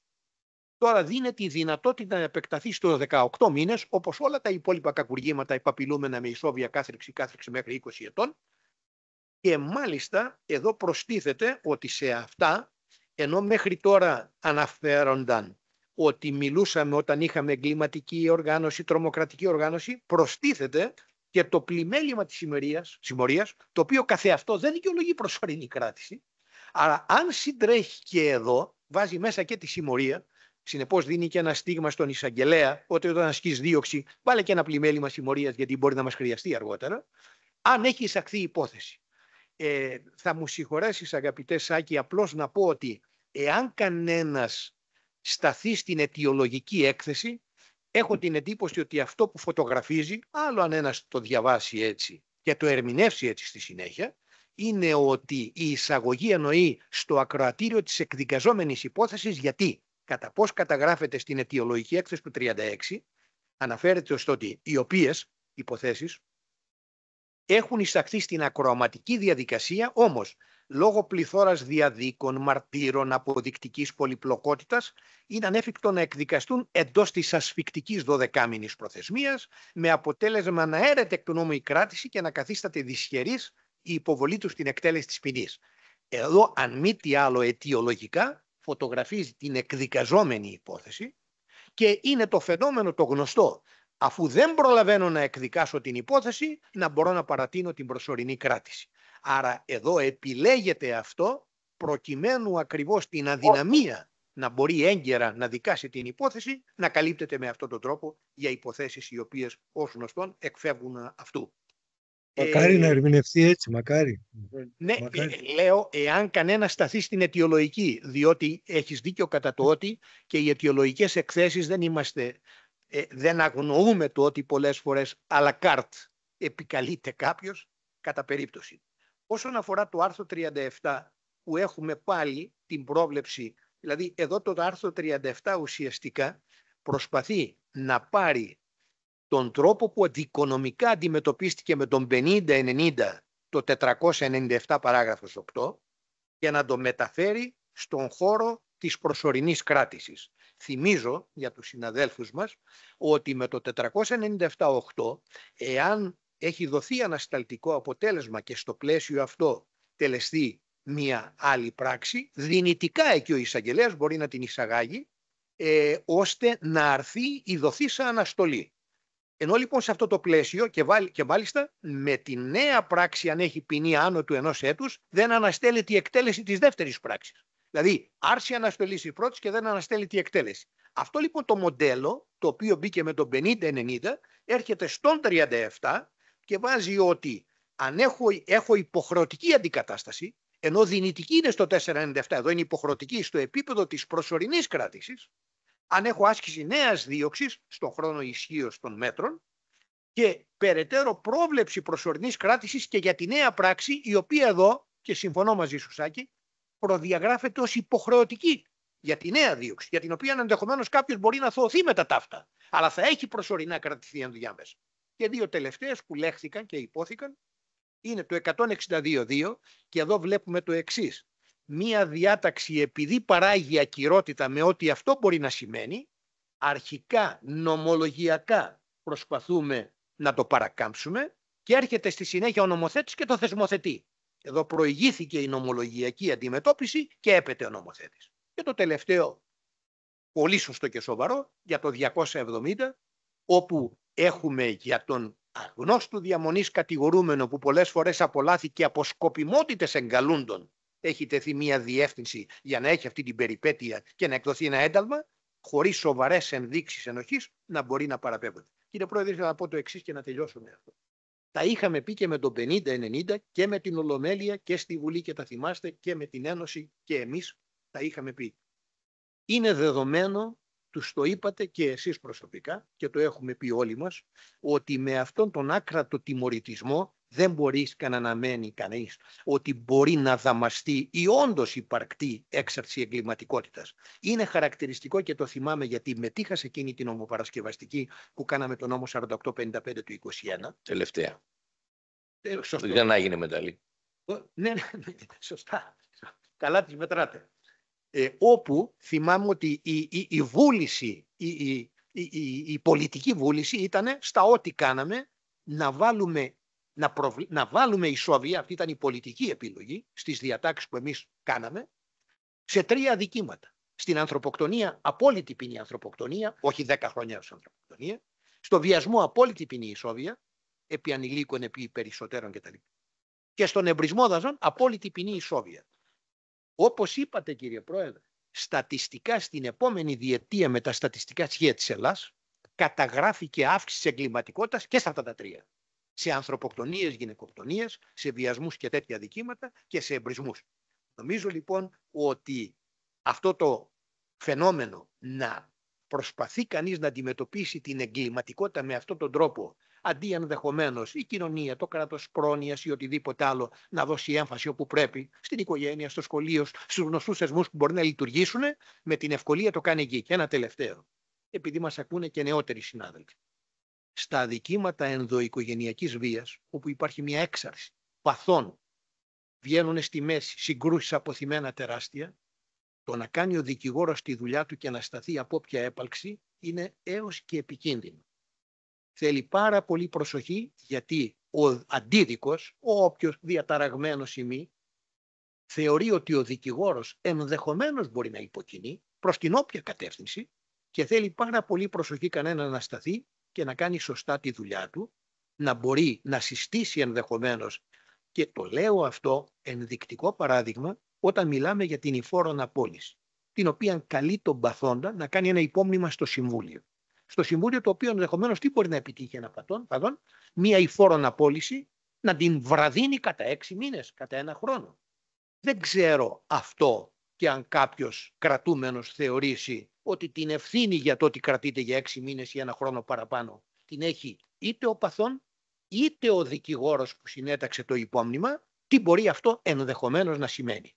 Δηλαδή, μέσα στους κινδύνους που ενδημούν στην άσκηση της δικηγορίας, να σκέφτεται κανένας πώς θα πρέπει να συμπεριφερθεί σε τέτοιες διαφορές. Ευχαριστώ κύριε.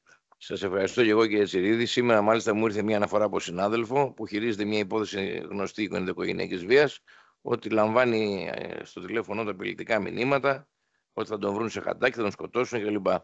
Πολλό μάλλον όταν έχουμε υποθέσεις ενδοοικογενειακής, όπου το πλημέλημα της απειλής της εξύβρισης μπορεί να οδηγήσει κάποιον σε φυλάκιση. Όπου το πάθος του ενός ή του άλλου συζύγου και η σύγκρουσή του με τον άλλον θα οδηγήσει σε μια κατασκευή μιας εξυβρίσεως, μιας απειλής, όπου αυτό θα οδηγήσει τον έναν ή και τους δύο γονείς στη φυλακή με προσωρινή κράτηση, με αυτόφορη, με διαδικασία αυτοφόρου, όπου τελικώς το παιδί θα τα μεγαλώσει ποιος, ο παππούς, η γιαγιά ή ο θείος.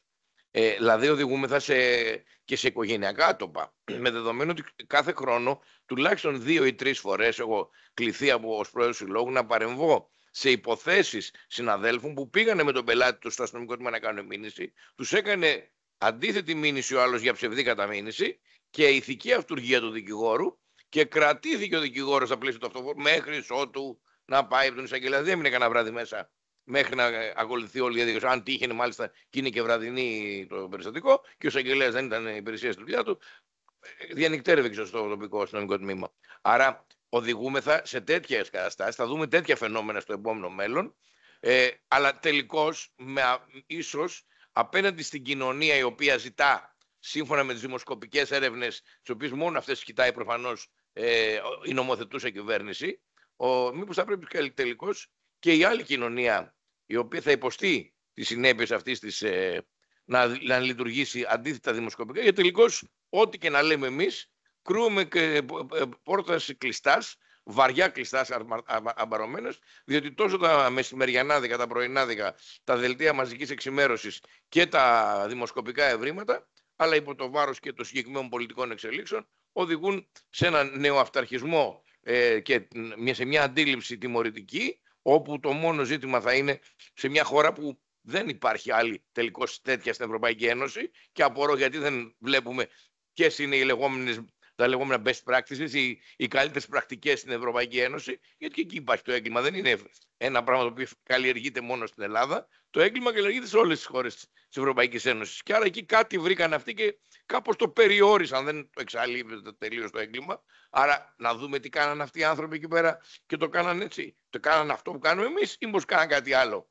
Και αν κάναν κάτι άλλο, γιατί θα πρέπει να βλέπουμε τις βέλτιστες πρακτικές των Ευρωπαίων σε άλλα θέματα που αφορούν ζητήματα συμφερόντων άλλων, και όχι να τα βλέπουμε αυτά τα οποία αφορούν το συμφέρον της πάταξης, γιατί το θέμα μας δεν είναι να καλύψουμε το θύμα. Κόντρα σε αυτά που λένε τα διάφορα παπαγαλάκια της κυβέρνησης, ότι καλύπτουμε τους δικηγόρους που έχουν. Οι δικηγόροι έχουν και πολιτική αγωγή και υπεράσπιση. Άρα δεν έχουν κανένα λόγο να υπερασπίσουμε τους μεν τους δε. Υπερασπίσουμε τις βασικές αρχές του κράτους δικαίου. Μπορούμε να κάτσουμε σε ένα τραπέζι να δούμε από τους υπόλοιπους χώρους στην Ευρώπη τι βρήκανε και κάνανε και να το εφαρμόσουμε στην Ελλάδα. Από το να παίρνουμε και να φτιάχνουμε μια επιτροπή την οποία δεν την ξέρουμε και ποια είναι, ή την ξέρουμε αλλά δεν τη λέμε, για να κάθε φορά που βγαίνει ένα καινούργιο έγκλημα στη τηλεόραση να βγαίνει και ένα καινούργιο νομοθέτημα.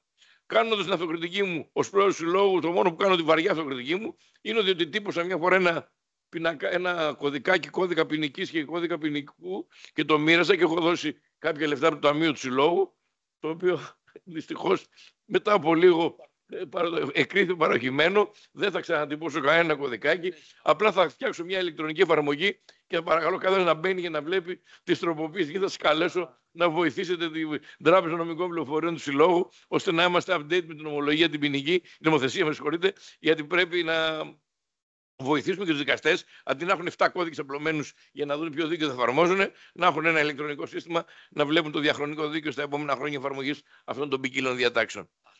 Αυτός ο νόμος είναι η 15η τροποποίηση. Εγώ την μετράω 18, μου φαίνεται έχετε χάσει τις συνέχειες. Μπορεί να κάνω εγώ λάθος. Είστε λίγο επικείς με την κυβέρνηση εσείς. Εγώ είμαι λίγο πιο αυτοκριτικός. Τις φορές που ήταν κάποια διόρθωση λαθών. Ναι. Δηλαδή κατά περιεχόμενο νομίζω είναι 15, αλλά δεν έχει σημασία. Θα ρωτήσουμε το Σάκο. Λέτε σκόπιμα, Πρόεδρε, μέσα μαζικής εξημέρωσης. Μήπως πρέπει να τα λέμε εξαγρίωσης. Ναι, ίσως και αυτό. Ναι. Μήπως πρέπει να εξαγρίωσης. Ευχαριστώ τον κύριο Αναγνωστόπουλο για την παρέμβαση και την τοποθέτησή του. Ευχαριστώ τον κύριο Ζαχαριάδη από τη Θεσσαλονίκη. Ευχαριστώ τον κύριο Τσιρίδη από τον Πειραιά. Και θα είμαστε μαζί και σε επόμενες μέρες. Θα ληφθούν οι αποφάσεις, θα ενημερωθείτε τις αποφάσεις των συλλογικών μας οργάνων απέναντι σε αυτή τη νέα νομοθέτηση. Τι θα προβούν, ποιες θα είναι οι προτάσεις μας για την αντίδραση και την δράση μας.